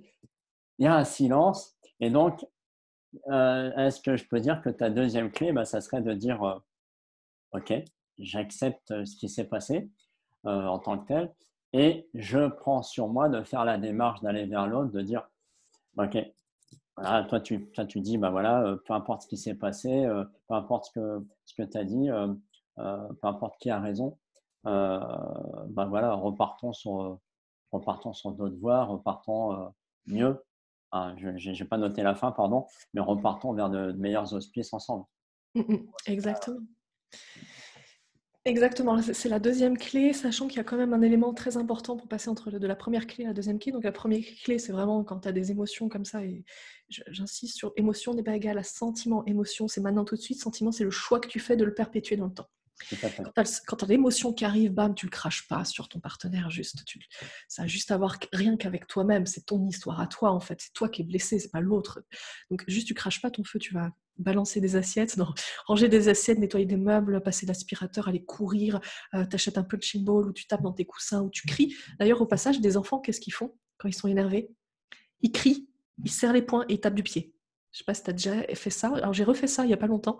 Ah non, c'était déjà un petit moment parce que j'étais encore à Malte. J'étais énervée, j'ai crié et j'ai tapé des pieds par terre avec les poings fermés. Bah, c'est passé nickel, hein. La colère est partie aussi vite qu'elle est arrivée. Je veux dire, donc ouais, c'était juste un exemple. Donc tu fais plein de trucs. Mais pour pouvoir ensuite en arriver à l'étape où tu es complètement apaisé et Alors, évidemment, tu dois aussi avoir développé ce muscle émotionnel pour avoir le courage d'aller dire pardon à ton partenaire, ça c'est certain. Et d'ailleurs, développer le muscle émotionnel, c'est comme un muscle physique, c'est-à-dire faut de l'entraînement. Il faut t'entraîner encore et encore et encore. Et au début, quand tu fais 3 pompes, c'est dur, mais au bout d'un moment, au bout de 3 ans, au bout de 3 mois, ça devient quand même beaucoup plus facile. Il y a ce que j'appelle le temps d'intégration. Et le temps d'intégration, c'est quelque chose où la plupart des gens oublient. Genre c'est la fameuse société tout de suite maintenant. Je veux tout de suite maintenant. Je clique sur YouTube et j'ai la vidéo que je veux maintenant tout de suite en direct. Je veux une information, je vais sur Google, paf, paf, c'est bon, j'ai l'info. Sauf qu'en fait, on est des êtres physiques incarnés, puis le temps fait partie d'une des dimensions. Je veux dire, on évolue dans le temps, on vieillit, c'est comme ça, et c'est le temps. Et en fait, on a un temps d'intégration, et le temps d'intégration n'est pas le même pour tout le monde. Ça va dépendre de ton muscle émotionnel, c'est-à-dire ce qui est vraiment musclé ou pas. Ça va dépendre de ton environnement, de qui tu es entouré. Est-ce que tu es entouré de mentors, de personnes qui, par exemple comme Patrice, qui va t'aider justement vraiment à voir les choses sous un autre angle, à voir les choses différemment, à t'aider à dépasser, à vivre pleinement tes émotions. Ou est-ce que tu es entouré de personnes qui vont te descendre, qui vont te flinguer, qui vont te dire mais arrête, de toute façon tu as raison, ton partenaire c'est vraiment un connard, il t'a vraiment dit ça, mais c'est vraiment un con, mais tu devrais le quitter. Et en fait ça va pas t'aider. Donc tu as ce temps en fait d'intégration. La pire des discussions, ça. Et ce temps d'intégration va te permettre en fait au bout d'un moment d'accéder à la deuxième clé. Tu dois juste accepter que parfois, ça prend du temps et puis parfois non. Il y a des personnes, j'ai vu des personnes pardonner en l'espace de... mais pardonner des trucs, mais en l'espace de 10 minutes, quoi. Et il y a des personnes où on est encore à plusieurs sessions et ils ne pardonnent pas. Et, c'est OK, c'est pas grave, c'est OK, chacun a son temps. Mais donc, la deuxième clé, c'est vraiment savoir juste aller vers l'autre et demander pardon, quel que soit ce que dit l'autre, et quel que soit ce qui s'est passé, et même si c'est l'autre qui a tort, et même si c'est l'autre qui a merdé, peu importe. Mais pour ça, il y a vraiment ce temps d'intégration. Et moi, je partagerais quelque chose de complémentaire, en fait. Quelque chose que je pratique maintenant de plus en plus, c'est oser montrer sa vulnérabilité. Alors, je vais m'expliquer. C'est-à-dire que lorsque ton conjoint te déverse tout son venin, plutôt que de toi rentrer dans la même chose, parce que souvent c'est ce qui se passe, il y en a, il se passe une petite chose, l'autre il rentre dans sa furie, et toi tu prends tout ça dans la face, et toi tu fais pareil, tu réagis pareil. Et en fait, l'idée c'est plutôt de dire, ok, c'est justement, en fait, d'essayer d'aller plus vite que ça, d'aller plus vite que l'émotion. C'est un peu difficile des fois, mais c'est justement, avec l'habitude, c'est d'intégrer plus rapidement et de dire, tu sais là, ce que tu viens de faire, je voudrais juste te partager comment moi je me sens. Et c'est de dire, bah voilà, tu vois, là, je t'ai fait cette remarque-là, ok, tu as réagi comme ça, c'est ta réaction, je la reçois, ok, je ne la discute pas. Mais du coup, moi, tu vois, je me suis senti rejeté, je me suis senti vraiment dans ma peur. J'ai eu peur que tu me frappes ou je me suis senti humilié parce que tu as fait ça, il y avait plein de monde. Bon, je voulais juste te partager comment moi je me sens. Et quand tu fais ça, tu vas t'apercevoir que déjà toi, tu n'es pas du tout en réaction émotionnelle puisque tu es vraiment dans, chez toi, dans ton fondement, dans tes racines. Et l'autre, du coup, je dirais quand il n'est pas habitué, ça le scotche un peu parce qu'il dit tiens, ok. Et puis du coup, son émotion à lui, quelle qu'elle soit, il va la descendre. Et c'est après, justement, que là, tu peux discuter. Une fois que les émotions extrêmes peuvent se redescendre, même la joie, hein. Même quand quelqu'un est vraiment dans la joie, tu ne peux plus discuter avec lui parce que lui, c'est tu ne peux pas. Donc, il faut faire redescendre un niveau d'émotion cohérent à tous les deux pour qu'il y ait une communication qui se fasse. Et donc, vraiment, cette façon de dire, de prendre le temps et de dire, de juste partager, tu vois, de juste partager comment toi, tu te sens. Pas l'autre, mais toi.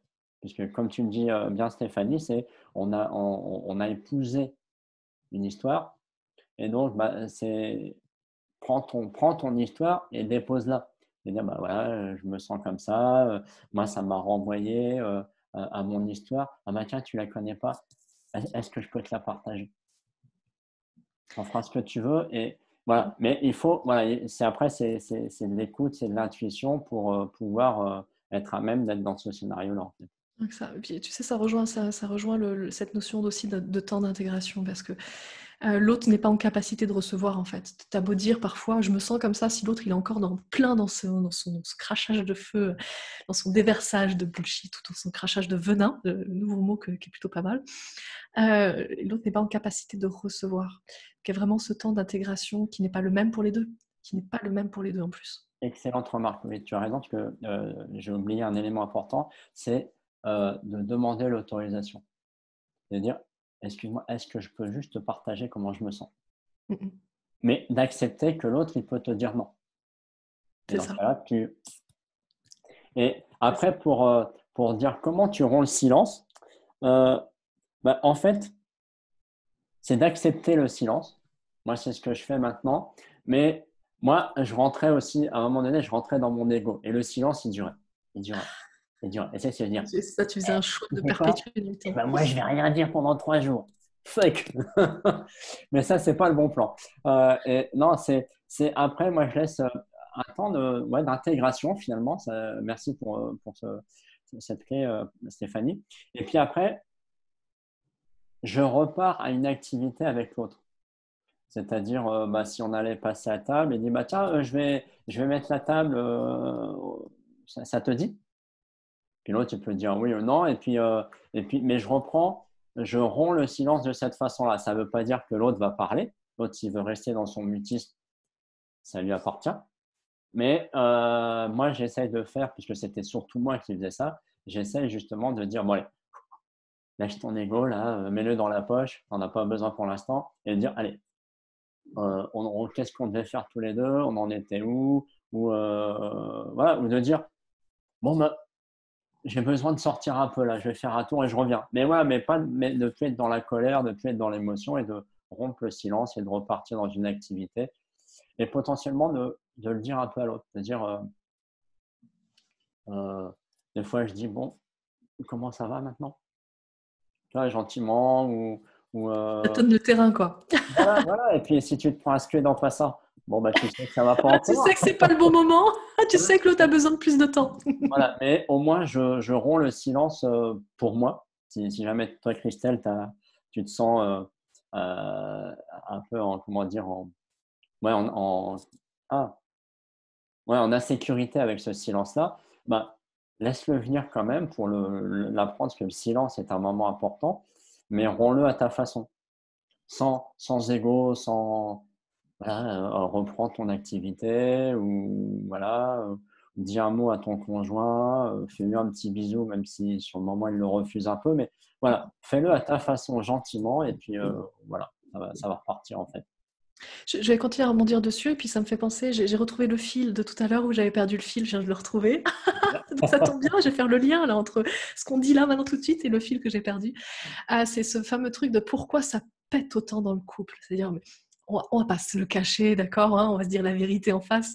Dans le couple, c'est vraiment l'endroit où il y a le plus d'étincelles. C'est-à-dire, c'est vraiment ce que je disais tout au début, c'est l'endroit où tu vis des choses tellement magiques et en même temps aussi parfois tellement douloureuses. Pourquoi? Parce que, comme je te disais, ils ont repris les travaux là-haut. Ouais. Ouais, t'entends les boum boum boum. Non, en bas en plus, ils sont en bas, ils sont pas en haut, ils sont en bas. Donc en fait, le truc c'est que tu choisis ton partenaire pas au hasard. C'était ça le fil.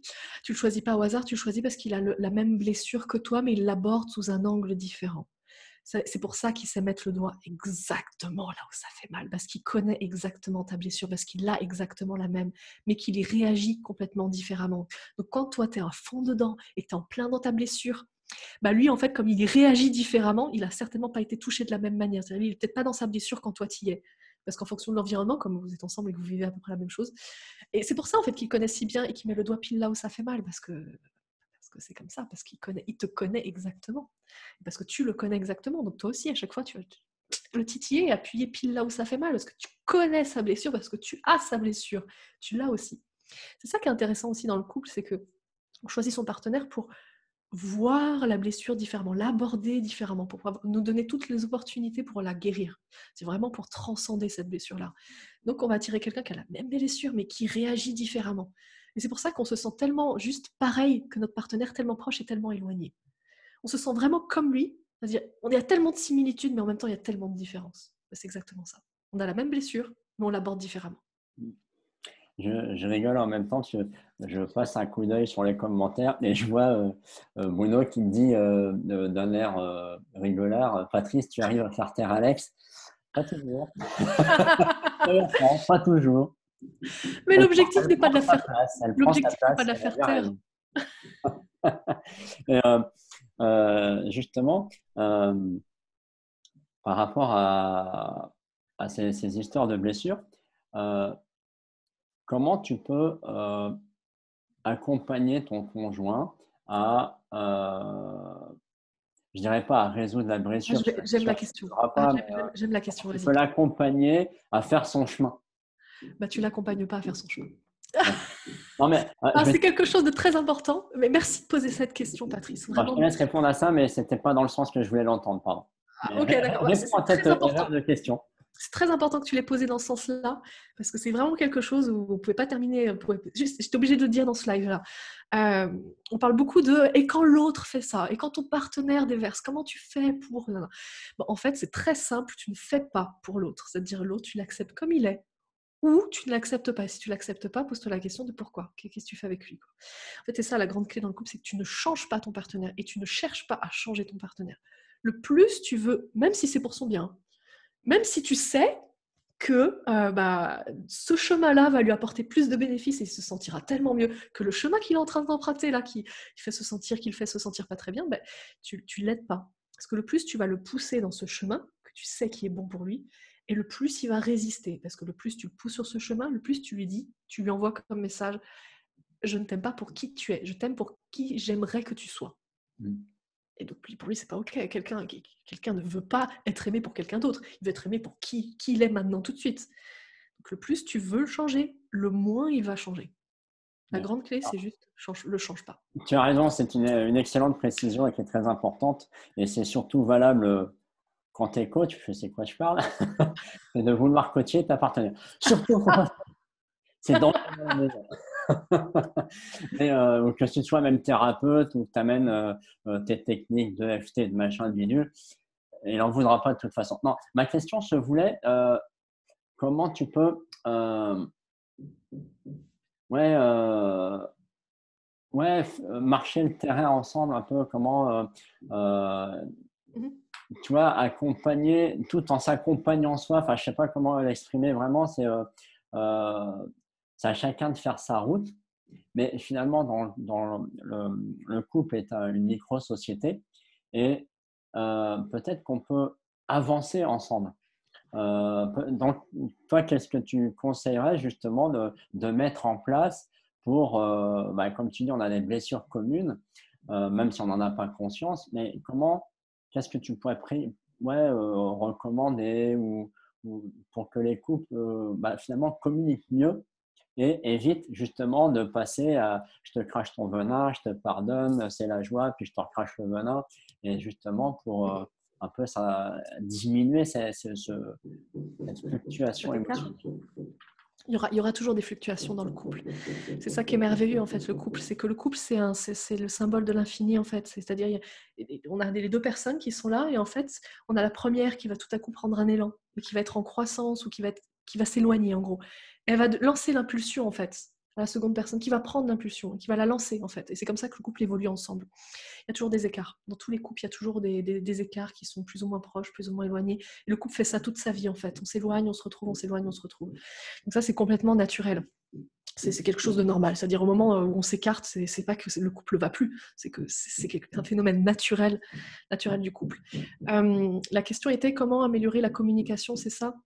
Oui, c'est-à-dire comment tu peux justement travailler sur limiter peut-être ces rythmes de fluctuation, même si quand il est là, il va prendre cette là, mais peut-être qu'on peut faire en sorte que ça soit moins fréquent. Pour avancer ensemble, ouais. Ouais. La meilleure chose à faire, c'est toujours de te dire, déjà, ton partenaire t'appartient pas, donc tu n'as aucun pouvoir sur lui, hein, on est d'accord. C'est-à-dire que t'as pas, déjà, il ne te doit rien, ton partenaire, hein, déjà. Il ne t'appartient pas, et donc tu ne peux pas le contrôler. Par contre, tu peux l'influencer. Influencer ne veut pas dire contrôler. J'ai tellement de personnes qui me disent ah oui, mais si je fais ça, est-ce que du coup il va changer? Oui et non, on ne sait pas. Parce que influencer ne veut pas dire contrôler. Donc ça veut dire que tu peux amener en fait ton partenaire tu peux l'influencer. Et le meilleur moyen, c'est toujours vraiment de juste ressens-toi sur toi, quoi. Tu es responsable de ton monde à toi. Et dans ton monde, il y a aussi ton partenaire. Et ce que je veux dire par là, c'est que dans ton partenaire, c'est pas ton partenaire, en fait, c'est la vision que tu en as de ton partenaire. Grande différence. Une grande différence entre les deux. Et en fait, tu vas pouvoir complètement en fait, modifier et changer ton monde et donc la vision que tu en as de ton partenaire. Et la vision que tu as de ton partenaire va lui permettre de l'influencer. Après, il sera complètement libre de ses choix. Et comment on fait pour vraiment réduire cet écart ou gérer au mieux pour pas qu'il y ait trop d'écart ou avancer ensemble ou évoluer ensemble. En fait, tu vois, tous ces trucs-là, tout ce que tu m'as dit, c'est vraiment de se dire, ok, je suis responsable de mon monde à moi, je suis responsable de ce qui se passe dans ma vie. Mais je peux pas contrôler les personnes, je peux pas contrôler les choses, en fait. Par contre, je peux les influencer. Comment je peux les influencer? Si moi, j'ai envie qu'ils changent, je dois changer. Par exemple, j'ai envie qu'il soit plus doux. À moi d'apporter la douceur dans mon couple. Puisque si tu crées dans ton couple ce que tu veux y voir, eh ben, j'ai envie de te dire jackpot, puisque tu l'as créé. Si tu veux plus de communication dans ton couple, à toi de communiquer plus. Pourquoi? Parce que tu veux de la communication. Soit tu attends que l'extérieur te l'apporte, soit tu attends que ton partenaire te l'apporte. Une chance sur deux pour que ça arrive, à peu près. Parce que soit il te l'apporte, ouais, super. Soit il te l'apporte pas, oh zut. Donc une chance sur deux. Sinon, tu le crées toi-même. Tu veux de la communication, crée de la communication. Tu mets dans ton couple ce que tu veux y voir. Tout part de toi. Toute la création, tout part de toi. C'est-à-dire, ton partenaire tel que tu le vois, c'est même pas ton partenaire. C'est une vision que tu en as de lui. C'est une énorme différence. C'est une énorme différence. Parce que ça veut dire par là que c'est pas ton partenaire. C'est une vision que tu as de lui. Ce n'est pas lui. Donc c'est normal que tu puisses pas le contrôler. Par contre, tu peux totalement contrôler la vision que tu en as de lui. Et c'est en changeant la vision que tu as de lui que tu vas pouvoir l'influencer. Je vais te donner un exemple qui a été assez fort quand même pour moi dans ma vie. Je me suis prise une grosse claque émotionnelle en 2008. Non, pas en 2008. Non, quand j'avais 28 ans. Non, c'était en 2015. Oh, je sais pas. Non, c'était il y a 5 ans. J'ai 33, donc c'était il y a 5 ans. Je me suis pris une énorme claque émotionnelle. J'ai perdu ma chienne. C'était mon bébé. C'était très, très dur pour moi. Et en fait, avec cette claque émotionnelle est arrivé, évidemment, énormément de douleur amène à énormément de changements, en fait. Il est arrivé un énorme changement dans ma vie où c'est la première fois de ma vie où je me suis ouverte spirituellement. J'ai juste compris qu'en fait, derrière la réalité que je voyais, il y avait autre chose. Et à ce moment-là, j'ai compris qu'en fait, les animaux, on pouvait leur parler, qu'ils avaient aussi certainement une conscience, qu'ils avaient des émotions. Et en fait, j'en ai discuté avec mon partenaire à l'époque. Et j'ai commencé le truc. Et il a rejeté en bloc. On était tous les deux à cette époque-là très cartésiens. Et moi, j'ai commencé à arrêter d'être très cartésienne. Et j'ai commencé à voir les choses différemment et à croire en des choses que je ne pouvais pas prouver. Et je lui en ai parlé. Et puis il a rejeté, mais en bloc. Il me disait, enfin, et au bout d'un moment, en fait, j'attendais rien de lui à ce moment-là. Je prenais juste plaisir à lui partager ce que moi je vivais, ce qui était nouveau dans ma vie. Et puis un jour, il a commencé à arrêter de rejeter. Mais il se taisait, il disait plus rien. Quand je lui parlais de ça, il émettait même plus un seul mot. Et puis un jour, alors je sais pas au bout de combien de temps, peut-être au bout de 6 mois, peut-être un peu plus, il m'a dit ah mais tu sais, le chat qui traîne dans le voisinage là et qui passe toujours devant notre jardin sans s'arrêter, on pourrait peut-être lui demander de s'arrêter, on pourrait peut-être commencer à voir pour communiquer avec lui et tout, être gentil, un peu plus sympa avec lui. Je me dis, waouh, qu'est-ce qu'il est en train de me dire, tu vois, il est en train de parler. En fait, il avait juste accepté. Pourquoi? Parce que j'ai montré le chemin. Je suis partie et je lui ai dit, là, je suis en train d'expérimenter un gros nouveau chemin qui est super chouette, où je me sens vraiment bien, moi. Et comme il a vu, il a mis son temps d'intégration. Et il a vu au bout d'un certain moment que j'étais vraiment bien. Il s'est dit, pourquoi pas tester aussi? Tiens, je vais aller aussi sur le chemin pour voir. Voilà, donc ça, c'est un exemple, en fait. Je ne pouvais pas le contrôler.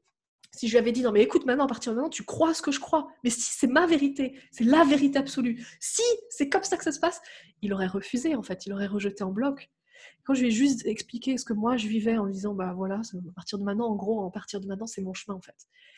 Il a fait le choix de tester aussi ce chemin, comme il aurait aussi pu faire le choix de ne pas le tester. Et il est libre de ça, et c'est OK. Alors, en espérant que ça aide. Ouais, non, c'est super ça. Effectivement, parce qu'on a souvent, quand tu écoutes les discussions de café, ouais, j'en ai marre, il ou elle me dit toujours ça, faut que ça change, Puis après, les discussions. Ah bah oui, mais pour que ça change, tu as toujours des bons amis qui sont bienveillants pour toi, mais ça va pas t'aider dans le couple, parce qu'ils sont là à te dire ah bah oui, mais tu devrais lui dire ça, ou tu devrais faire ça. Et ça, c'est le pire des conseils, en fait. Les conseils café, c'est les plus mauvais. Les conseils des personnes qui vous aiment sont les pires conseils du monde. Pourquoi? Parce qu'ils vous aiment, donc ils ont peur pour vous. Et comme ils ont peur, rappelez-vous, ils vont faire des choix par peur. La peur amène la peur. Ils vont pas faire des choix par cœur. C'est vraiment des personnes qui ont développé ce muscle émotionnel qui vont vraiment bien vous conseiller. C'est-à-dire qu'ils vont vous dire quelque chose comme qu'est-ce que tu veux vraiment au fond de toi? Qu'est-ce que tu as vraiment envie au fond de toi? Qu'est-ce que te dit vraiment ton cœur? Si tu pouvais recommencer à zéro, comment tu ferais de différent? Ok, maintenant fais-le. Ça c'est vraiment des conseils de Ah, cœur. c'est vraiment La, des la- petits trucs, ouais. la plupart de nos amis sont pas forcément, sont pas forcément câblés parce qu'ils n'ont pas développé ce muscle émotionnel. C'est ça, mais finalement, à nous de faire notre chemin et peut-être qu'ils vont prendre ce chemin-là, comme tu disais. Exactement. Toujours garder en tête qu'on est une lumière pour les autres. Hein. Moi, je le dis différemment. Je dis vraiment cette histoire on a toujours des anges autour de soi. Dans toute votre vie, vous avez eu des anges aussi, ça c'est sûr et certain. Des personnes qui vous ont relevé quand vous êtes tombé, des personnes qui vous ont aidé alors que vous étiez au plus bas. Vous avez forcément eu des anges dans votre vie, mais ce que vous n'avez pas, ce dont vous n'avez peut-être pas encore conscience, c'est que vous êtes un ange aussi pour plusieurs personnes. Vous avez cette capacité en fait aussi de montrer la voie et de relever les gens. Et ne mettez pas ce côté créateur de côté, là, c'est-à-dire cette puissance, ce pouvoir en vous d'être aussi l'ange de quelqu'un. Parce que vous êtes aussi l'ange de quelqu'un dans la vie de plusieurs personnes. Et juste en embrassant pleinement ce pouvoir-là que vous avez, aussi d'influencer les gens, c'est aussi dire, ok, je suis l'ange de quelqu'un, donc je vais faire les choses bien, comme j'ai envie, en étant authentique avec moi-même, en étant vraiment dans mon cœur, en faisant ce que j'ai vraiment envie de faire, en fait. Et comme ça, du coup, je vais influencer et je vais peut-être montrer le chemin. Il y a peut-être des gens qui vont emprunter ce chemin parce que j'aurais ouvert la voie. Non, non, c'est très, très, très juste. Et c'est ce que je dis tout souvent, c'est soit le changement, ou soit aujourd'hui ce que tu veux être demain. Ça Soit le changement que tu veux voir dans ce monde. Exactement. ça, c'est très puissant parce que finalement, ça te fait prendre conscience que il y a beaucoup de personnes, et on en a tous fait partie à un moment donné ou à un autre, de critiquer tout ce qu'il y a, etc. Mais si tu n'es pas en accord, agis à ton niveau pour que ce soit dans le couple ou dans autre chose. Si ton couple ne va pas bien, tu as deux options. Hein. Soit tu changes, soit je dirais, c'est peut-être mieux de dire qu'est-ce que je peux faire moi dans ce couple, parce que déjà ça va te faire évoluer toi. Et qu'est-ce que je peux faire, qu'est-ce que je peux apporter dans mon couple de changer pour moi pour que éventuellement l'autre change. Et peut-être qu'il ne changera jamais et qu'il sera temps de changer. Mais si déjà tu n'as pas testé avant toi de changer quelque chose pour amener l'autre dans ton chemin, tu ne le sauras jamais. Exactement. Puis après, j'ai une bonne nouvelle quand même. Hein. Quand tu changes, ça change toutes les personnes autour de toi. C'est ça. Ça, c'est l'effet et la moyenne des 5 personnes que tu côtoies le plus. Donc si tu changes, ton partenaire va aussi changer. Mais si tu changes dans l'intention de changer ton partenaire, ça va pas marcher. Si tu changes dans l'intention juste de toi changer et évoluer, ça va marcher. Il y a aussi un principe clé aussi que j'aimerais aborder, qui est très important pour moi. Vraiment, c'est que vraiment avant on se mariait, en tout cas on était avec quelqu'un et on se disait c'est pour la vie, tu vois, et on cherchait pas forcément à être, je sais pas comment dire, on cherchait à être heureux en fait, mais on cherchait à ne pas être malheureux. Aujourd'hui, les choses ont complètement changé en l'espace de même pas 30 ans en fait, donc c'est très peu, hein. C'est une génération, les choses ont complètement changé. Aujourd'hui, on se marie non pas jusqu'à ce que la mort nous sépare, hein, on se marie jusqu'à ce que l'amour soit mort, ce qui est complètement différent. Complètement différent. Aujourd'hui, quand on se sépare pas parce qu'on est malheureux, on se sépare parce qu'on envisage plus de bonheur avec quelqu'un, ce qui est complètement différent. Ça change totalement la donne. Et une des choses majeures aussi qui a changé, c'est qu'avant, quand les villes étaient plus petites et tout, donc bon, c'était pas non plus il y a 3000 ans, hein, mais avant, il y avait plus de proximité. Déjà, c'est scientifiquement démontré, les gens parlaient plus à leurs voisins. On avait des amis qu'on gardait toute notre vie. Ce qui fait que, en fait, notre partenaire était juste notre partenaire. Là, aujourd'hui, on demande à notre partenaire, donc d'être notre partenaire, d'être un amant extraordinaire, d'être un soutien financier, d'être aussi éventuellement un modèle, un mentor ou un coach quand on a besoin d'un point de vue coup de boost business. Quoi d'autre? D'être meilleur ami aussi. Je veux que mon partenaire soit mon meilleur ami. Donc, hop, paf, le poids du meilleur ami. Un père excellent, c'est-à-dire. Et puis, après, t'en rajoutes plein, bref. Un confident aussi. Le problème de ça, c'est que tout à coup, il y a un poids énorme qui s'amasse sur les épaules du partenaire. Et dès que le partenaire, il ne peut pas en fait remplir tous ces rôles-là. Je veux dire, humainement parlant, c'est pas possible d'être tout ça pour la même personne. C'est pour ça que c'est très important en fait d'avoir différents piliers dans sa vie. Et le pilier couple, c'est le pilier le plus important, mais ça reste qu'un pilier parmi d'autres. C'est-à-dire si les autres s'écroulent, mais que celui-ci reste, alors ce que je vais vous dire va peut-être être fort, mais vous n'allez pas vous suicider. En gros, c'est ça. Vous n'allez pas penser à mourir parce que le couple reste. Même si vous n'avez plus d'argent, vous n'avez plus de maison, vous ne savez plus où dormir, qu'il y a des huissiers qui viennent toquer à votre porte. Si vous avez votre partenaire et que vous vous aimez, vous pouvez tout affronter. J'ai testé il y a 1 an et demi d'être très malade, j'ai eu une tumeur. Et j'ai testé la première opération où j'ai eu personne, en fait, c'est-à-dire j'étais célibataire. Et à la deuxième opération, en fait, j'étais très amoureuse de la personne de mon ex. Donc je l'ai rappelé, je lui ai dit, j'ai vraiment besoin de toi. Et en fait, il s'est avéré qu'il était encore très amoureux de moi. Donc il est venu à la deuxième opération. Et ben, j'ai vu la différence, mais qui était fondamentale, extraordinaire. À la première opération, j'étais dans la peur la plus totale. J'avais extrêmement peur, j'ai eu du mal à m'en remettre, j'ai mis 2 jours à m'en remettre. Enfin bref. Et la deuxième opération, au bout de 2 heures, j'étais déjà debout, j'avais le sourire jusqu'aux oreilles. Je suis arrivée à l'hôpital avec le sourire. On m'a mis la Charlotte, machin, j'avais le sourire. Je me suis endormie. J'ai pleuré de joie et de gratitude dans la deuxième opération. Le pilier couple, ça restera toujours le pilier le plus fondamental. Mais ça ne doit pas être le seul. Parce que si le pilier couple s'effondre, et pourquoi il s'effondre? Pas forcément parce que vous merdez. Parfois, le partenaire peut décider, et c'est son choix, de partir. Pour X raisons, sans que vous ayez rien fait. Et si ce pilier-là s'effondre et que vous n'avez pas mis d'autres piliers à côté, comme ami, collègue, meilleur ami, confident, support financier, qui peut être la banque ou le banquier, peu importe quoi, ou un ami, ou des parents, on s'en fout. Eh ben, si ce couple-là s'effondre, vous vous effondrez pas. Il y a quand même des personnes qui se suicident par amour. C'est pas rien. Il n'y a pas de personnes qui vont se suicider parce qu'ils ont perdu, je sais pas, je pourrais dire, parce qu'on a coupé leur arbre dans le jardin. Enfin, vous voyez ce que je veux dire? Ou parce que du coup leur télé marche plus. Ou parce que leur voiture a rendu l'âme. Non, par contre, il y a des personnes qui se suicident parce qu'ils ont arrêté d'aimer, parce qu'ils se sont fait larguer. Donc on en est vraiment à ça, c'est-à-dire ils ont tellement construit un seul pilier et un seul pilier que le jour où ce pilier est parti, ils n'avaient plus rien. Donc, c'est ce que je vous invite vraiment à faire. Aujourd'hui, réfléchissez vraiment. Quels sont les piliers que vous avez développés? Et est-ce que vous ne misez pas tout sur le même pilier? Est-ce que vous avez vraiment d'autres piliers, ce qui permet de décharger en fait le poids que vous mettez à votre partenaire et mettre plus de sérénité dans votre couple? Tout à fait. Ouais. Et ça, c'est excellent ce que tu partages, Stéphanie, parce que c'est valable aussi, par exemple, au niveau pro. Parce qu'on voit souvent, enfin souvent, on en voit des gens qui se suicident pour avoir perdu leur boulot. Et c'est parce qu'ils ont mis trop de poids, justement, sur ce pilier-là. Exactement. Et c'est pareil, c'est un poids émotionnel, mais du coup, ils ont. Et en fait, moi, je m'aperçois aussi, suite à différents échanges, que une des raisons, voilà, une des raisons qui fait que des couples se séparent, c'est justement ce manque de communication, ce manque d'écoute.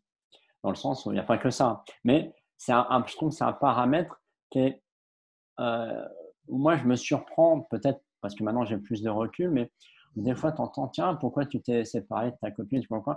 Oh, bah parce que si. Ok. Bon, il faudrait creuser un peu plus, mais ce n'était pas l'opportunité. Mais tu sens à la base qu'il y a une écoute ou une communication qui ne s'est pas créée par l'un ou par l'autre. Et du coup, bah, ils ne voient plus d'atomes crochus, entre guillemets, et ils se disent, bah, de toute façon, l'autre, il ne m'écoute pas, ou l'autre, il ne veut pas, il veut plus parler. Et donc, moi, je dirais que c'est vrai que par rapport à toutes les clés qu'on voit, bah, un des points communs, finalement, c'est l'écoute et la communication par rapport de soi, d'écouter ses besoins, de savoir les exprimer, mais aussi écouter ton partenaire, dans le sens où bah, s'il se met en colère, bah, il y a sûrement une raison, mais ce n'est pas la tienne. Mais savoir écouter ça. Mais c'est vrai que ça demande bah, une expertise. Une C'est beau. expérience, c'est ça, ouais, ça demande de l'expérience, Ouais. complètement. Et Et du coup, ça va pas forcément demander des années d'expérience, mais ça va demander des expériences. On est d'accord? On compte pas en termes de quantité, on compte en termes de qualité. tout à fait. C'est-à-dire, si tu as réussi à dépasser une énorme crise dans ton couple, tu vas muscler ton muscle émotionnel beaucoup plus vite que si tu dépasses des petites crises pendant 5 ans. En gros, c'est ça. Complètement, en fait. La communication, c'est pas simplement parler. La communication, c'est savoir écouter. La communication, et je ne vais pas parler juste de communication, parce que communication, c'est vraiment un mot banal, on peut mettre tout dedans. Je parle vraiment de communication consciente. Vraiment cette notion de conscience, c'est-à-dire conscience. Qu'est-ce que je dis? Comment je le dis? Qu'est-ce que je reçois? Comment je le reçois? C'est vraiment ça. C'est-à-dire, l'autre peut te dire quelque chose comme qu'est-ce que t'es belle?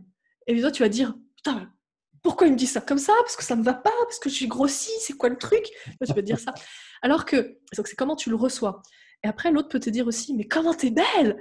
Et tu sais quoi, si tu crois vraiment que t'es moche, tu vas te dire la même chose. Tu vas te dire, mais pourquoi? Pourquoi il me dit ça? Qu'est-ce qu'il ça? Il y a un truc qui va pas? Donc tu vois, c'est comment vraiment tu reçois les trucs, comment t'écoutes en fait les choses. Et puis aussi, comment tu sais, dans la communication, vraiment, c'est cette notion de quelle question tu poses, c'est-à-dire l'art vraiment de savoir poser une question pour savoir aussi écouter la réponse après derrière.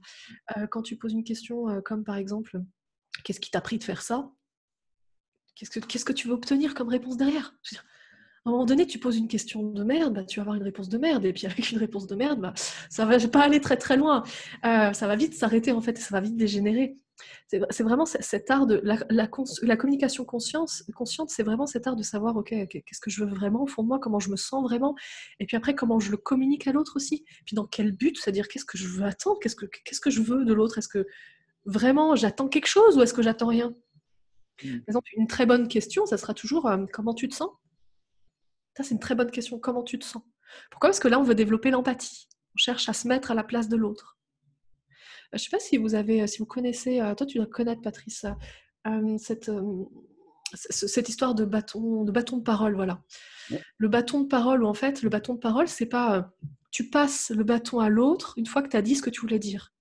C'est tu passes le bâton au suivant qu'une fois que tu as l'impression, que tu as la sensation que tout le monde a compris, véritablement compris ce que tu voulais dire. Comment on fait pour comprendre ce que l'autre dit? On est obligé d'être à sa place, de se mettre à sa place. Donc c'est développer l'empathie. Et dans le couple, c'est comme tu dis, ce qui fait que les gens se séparent, bon, il y a beaucoup, beaucoup de paramètres, encore une fois. Quand il y a une cause, il n'y a pas qu'une seule raison à tout ça, il y a plusieurs raisons. Mais l'une des raisons majeures, c'est... L'une des raisons majeures, c'est le manque de communication. C'est-à-dire, il y avait vraiment des éléments qui n'allaient pas, qui auraient pu être résolus avec la communication. C'est pas le manque de communication lui-même qui fait que les couples se séparent. C'est par le manque de communication que les couples se séparent. Parce qu'il y avait d'autres problèmes au fond derrière, mais qui auraient pu Oui, être oui, résolus.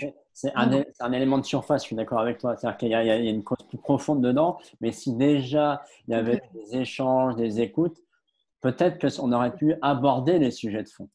Exactement. Les sujets de fond auraient été complètement abordés. La communication. Et là, comment on fait pour communiquer? Alors, vous connaissez peut-être la CNV, la communication non violente. Alors, j'aime pas ce mot parce qu'il y a marqué non violente dessus. Ça laisse supposer qu'il y a de la communication violente, tu vois, le truc. Non, j'aime beaucoup le principe. C'est toujours basé sur les ressentis, c'est-à-dire comment tu te sens.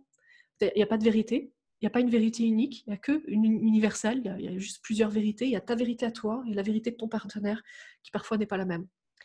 Très souvent, dans le couple, il y a donc une personne qui va être plus masculine et une personne qui va être plus féminine. Pas forcément l'homme qui est plus masculin et la femme plus féminine, parfois c'est inversé, c'est pas grave, c'est ok.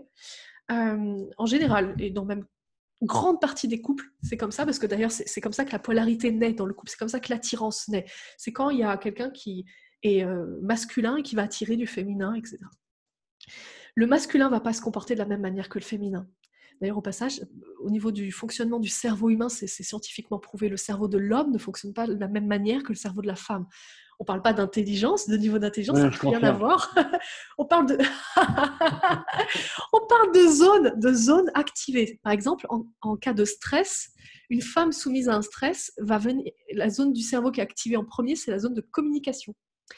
En cas de stress, la zone du cerveau de l'homme qui est activée en premier, c'est pas la communication, c'est l'action. C'est-à-dire, en cas d'engueulade, la femme va communiquer et l'homme va pas communiquer, il va agir. Il va agir, c'est-à-dire je vais m'enfermer dans ma grotte ou je vais faire un truc, je vais aller bricoler. Voilà. Et donc en fait, on a deux zones de cerveau qui sont activées différemment. Donc il y a vraiment une différence entre les deux. Et ce qui est sûr et certain, et après au niveau de l'énergie, au niveau du féminin et du masculin, c'est sûr qu'il y a une communication qui est complètement différente entre les deux. Juste savoir que votre partenaire ne va pas communiquer de la même manière. C'est Mm. vraiment primordial.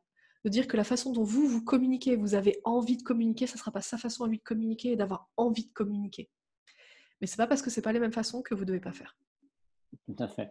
Et je compléterai par rapport à ce que tu disais au niveau de l'écoute et de faire en sorte qu'il y a une compréhension qui s'est faite. C'est un peu des choses que j'enseigne dans le sens où je me sers un peu aussi d'un autre accord Toltec, c'est ne fais pas de suppositions. Mm, Et du coup, c'est d'aller évaluer la compréhension de l'autre. C'est-à-dire, si tu sens que, bon, il faut déjà sentir qu'il y a une communication, mais s'il y a un échange qui est là, bah, c'est de dire, est-ce que tu as bien compris ce que je te dis par rapport à mes ressentis? Moi, je ne pose pas la question comment tu te sens, mais je dis comment c'est pour toi. mm. D'ailleurs, pour vraiment parler d'émotions, de fond des choses, etc. Et c'est de bien valider que, euh, comme moi, je parle plutôt d'exprimer comment toi tu te sens par rapport à l'autre, ce que tu as ressenti par rapport à la réaction de l'autre, bah, c'est de valider que l'autre a bien compris le message sans qu'il y adhère. C'est pas l'objet, mais c'est de dire est-ce que tu as bien entendu mon besoin, ma problématique par rapport à comment je me sens? Est-ce que c'est OK? Et puis voilà, et déjà, le fait de se savoir entendu, et on travaille effectivement sur l'écoute empathique, que ça, je trouve, c'est extrêmement important. Mais ça, l'inconvénient, c'est que tu ne peux le faire que si toi, tu sais déjà à quoi correspondent les émotions chez toi. C'est C'est ça. une étape très importante de savoir chez moi, c'est comment c'est la joie chez moi, comment c'est la tristesse, comment c'est la colère, comment je réagis à la colère. Parce qu'après, tu peux aller dans cette écoute empathique de dire, ah oui, la colère, chez moi, ça se manifeste comme ça. Tiens, peut-être que là, il a l'air d'être en colère. Allons voir s'il est dans sa colère. Allons voir, parce que toi, tu sais comment une émotion interagit chez toi. Que si tu ne sais pas, comme moi j'étais au début, que tu t'es coupé de tes réactions émotionnelles, tu peux, à mon sens, absolument pas être dans une écoute empathique. Ou alors, peut-être que tu peux y arriver, mais ça va être plus touchy. Euh, Merci pour je dirais on en est quatrième clé finalement, si je puis les regrouper en clés. Parce que à moins que tu aies un point, je vais récapituler les clés. Ouais, c'est ça, récapituler. Donc, on a vu que la première clé, c'était surtout ne pas cracher son feu, son venin, son bullshit sur ton partenaire, parce que là, ça ne fait que envenimer les choses. Il faut trouver une astuce pour évacuer à côté et puis revenir après. Donc, c'était, voilà, c'est de faire en sorte que tu parlais d'une clé intermédiaire, c'est une fois qu'il y a ce feu qui a été craché, s'il est là, c'est d'intégrer qu'il s'est passé quelque chose, que ce soit pour celui qui a fait, que pour celui qui était là, qui a entendu. C'est OK. Donc, souvent, ça se passe dans le silence. En général, Parfois. voilà, c'est d'accepter. Il y en a qui vont partir dans leur coin, il y en a qui vont commencer à crier. Enfin bon, mais c'est d'accepter qu'il y a un temps d'absorption, d'intégration de ce qui vient de se passer, pour après justement aller peut-être échanger avec l'autre sur parler de soi, parler de son histoire, parler de. Moi, c'est ce que je dis, c'est parler de ce que tu as ressenti, parler de. Alors cette clé, je vais la modérer, cette clé, parce que justement, Vas-y. tu vas vers ton partenaire et que tu parles de toi, il va te dire, va te faire foutre. Justement, parce que le partenaire est blessé. Je parle de moi, c'est plutôt parler de comment moi je me suis ressenti par rapport à ce qui s'est passé. Voilà. Ouais, mais il s'en fout. Ton D'accord. partenaire, s'il est blessé, il s'en fout. Si tu parles de toi, il va, ok, c'est bien beau, mais moi je suis blessée. Non, c'est vraiment, j'insiste sur cette notion de pardon. Je te demande pardon. Le je te demande pardon, tu parlais de vulnérabilité tout à l'heure. Complètement, c'est exactement ça, c'est exactement la vulnérabilité. C'est je te montre que en fait, j'ai conscience de ma responsabilité dans cette situation. Je prends ma responsabilité en main. Et quelles que soient les choses que j'ai créées, je me rends compte que quelque chose t'a blessé, même si ça t'appartient. Mais je me D'accord. rends compte que quelque chose t'a blessé. Donc, du coup, je te demande pardon. En fait, c'est ça que ça veut dire, je te demande pardon. Top. Merci pour la correction. Euh, Après, on avait donc le fait de dire que pour faire évoluer finalement ta relation avec l'autre, c'est ne pas aller corriger l'autre, de ne pas vouloir le faire évoluer, mais c'est que toi, tu dois évoluer, que toi, tu dois mettre les changements en place que tu voudrais voir chez l'autre. Tu veux plus de douceur? Sois plus doux. Tu veux qu'on t'offre des cadeaux? Offre des cadeaux. Voilà, c'est soit le changement que tu veux voir arriver dans ton couple. Ouais. Sachant juste quand même une parenthèse sur les cadeaux, si tu veux, quand Oui, tu offres un cadeau, c'est qu'il y a une raison derrière. Donc c'est la raison qu'il faut toucher du doigt, tu vois. ouais, faut pas acheter l'autre. Ah, c'est ça. Parce que si tu veux des cadeaux, c'est que tu veux vivre quelque chose. C'est ce que tu veux vivre que tu dois créer. C'est pas c'est pas Voilà, l'avoir. tu as raison. Tu Quand veux tu vivre. offres un cadeau, peut-être valider son intention. Ouais, c'est ça. C'est quelle intention derrière? Qu'est-ce que tu veux obtenir? Ouais, exactement. Juste voilà, pour faire plaisir à l'autre, c'est OK, c'est top. Et c'est la quatrième clé, donc c'est avoir une communication consciente pour vraiment aller développer une empathie, une écoute de l'autre et savoir écouter les besoins de l'autre en fait. Et finalement dans un couple, ce qui est sympa, c'est de pouvoir répondre aux besoins de l'autre. S'ils sont, on va dire, c'est plus facile s'ils sont en accord avec tes valeurs aussi. Mais parfois Ah, non. du coup, on parle valeurs, là, Ouais, on pourrait parler encore pendant 1 heure hein, sur ouais, les valeurs, je vois qu'il est déjà midi le et demi. féminin, le masculin, les différences Tout de à fait. comportement. Tu vois. On va dire répondre à un premier niveau de besoin. C'est ça, exactement. Donc, voilà, pour terminer. Ah oui, si pour terminer, je voulais pas oublier de parler de ta vidéo là, que tu as créée et que tu as La partagée. dernière, c'est ça? Ouais. Top. Franchement, je l'ai trouvée super intéressante. Et je comprends que tu m'aies dit que tu es passé plusieurs jours, une bonne semaine, je crois, voire plus, de 10 montage. jours complets. Voilà. Et ça ne m'étonne pas parce que moi, je l'ai trouvée super instructive. Tu as vraiment été fouillé loin sur les raisons des diff. Donc, le sujet, oui, pour ceux qui n'ont pas suivi, c'est La Stéphanie a créé différence une d'âge. vidéo dont le sujet, c'est la différence d'âge dans le couple. Dans le couple. Dans le couple. Oui, je précise la différence d'âge dans le couple. Et donc, c'est extrêmement intéressant de voir tout ce que tu as été recherché pour synthétiser. Et je dirais, ce que j'admire aussi, c'est que tu as juste déposé ça sans jugement. Voilà, tu as pris le truc et tu l'as déposé, voilà, en expert que tu es. Moi, j'ai trouvé ça super. Donc, merci Merci. de nous avoir partagé ce moment d'accouchement, cet accouchement. Donc, je vous mettrai en lien la vidéo qui se trouve sur le profil de Stéphanie ou que vous retrouverez aussi sur son profil YouTube. Mais je vous mettrai la vidéo en commentaire. Donc, je ne sais pas si tu as des choses à rajouter sur cette vidéo et sur ce qu'on vient d'échanger. Alors déjà j'ai vraiment kiffé ce live, c'était vraiment chouette. Merci beaucoup à toi. J'adore ce coucher de soleil qu'il y a derrière toi qui ne bouge pas. On dirait que le soleil, le soleil Je me pousse un peu à s'arrête, coucher de s'arrête. soleil parisien. Il y en a de temps en temps qui sont beaux.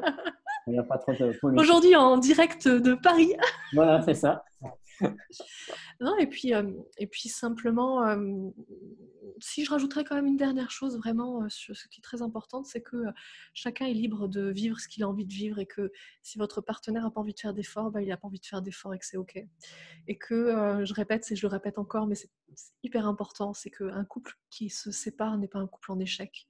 Et un couple qui reste ensemble n'est pas un couple en échec parce que l'échec n'existe pas dans le couple comme la réussite n'existe pas dans le couple.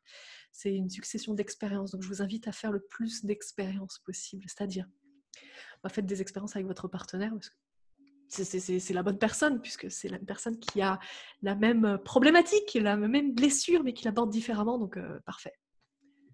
Voilà, Moi, je dirais, je voulais faites rajouter. toutes les expériences. J'ai rien dit d'autre. Évidemment, on n'a pas parlé de sexualité parce que ce n'était pas le moment. Non, on n'a Mais pas parlé de ça. voilà. Et donc, je dirais, si vous avez envie de faire des expériences et de booster vos expériences, prenez contact avec Stéphanie qui va vous aider à améliorer votre couple, votre communication et tout ce qui permet d'avoir un bon fonctionnement dans le couple. Et justement, Stéphanie, comment on peut te retrouver sur les méandres des réseaux sociaux? Alors c'est simple, je m'envoyer un petit message perso sur Facebook. Il y a mon mail un peu partout sur YouTube, sur chacune de mes vidéos, il y a mon mail. Et puis sur Facebook, sur mon profil, on peut me retrouver parce que tu me partageras la vidéo sur Facebook. Toujours moyen de me retrouver. de souci. Okay. Voilà. Et puis, ton site internet aussi? Mon site stéphaniepalma.com avec Stéphanie avec un F. Mais encore une fois, tout est inscrit partout. Donc, si vous voulez me retrouver, vous savez où me retrouver. Ok, et ben super Stéphanie, moi j'ai aussi kiffé ce live, c'était très enrichissant et ça m'a fait plaisir de te retrouver. Ça faisait quelques temps qu'on Pareil. s'était pas vu, qu'on n'avait pas eu l'opportunité d'échanger. Donc à défaut d'échanger un café en direct, nous avons échangé de vive voix par les joies de l'Internet. Donc prends soin de toi.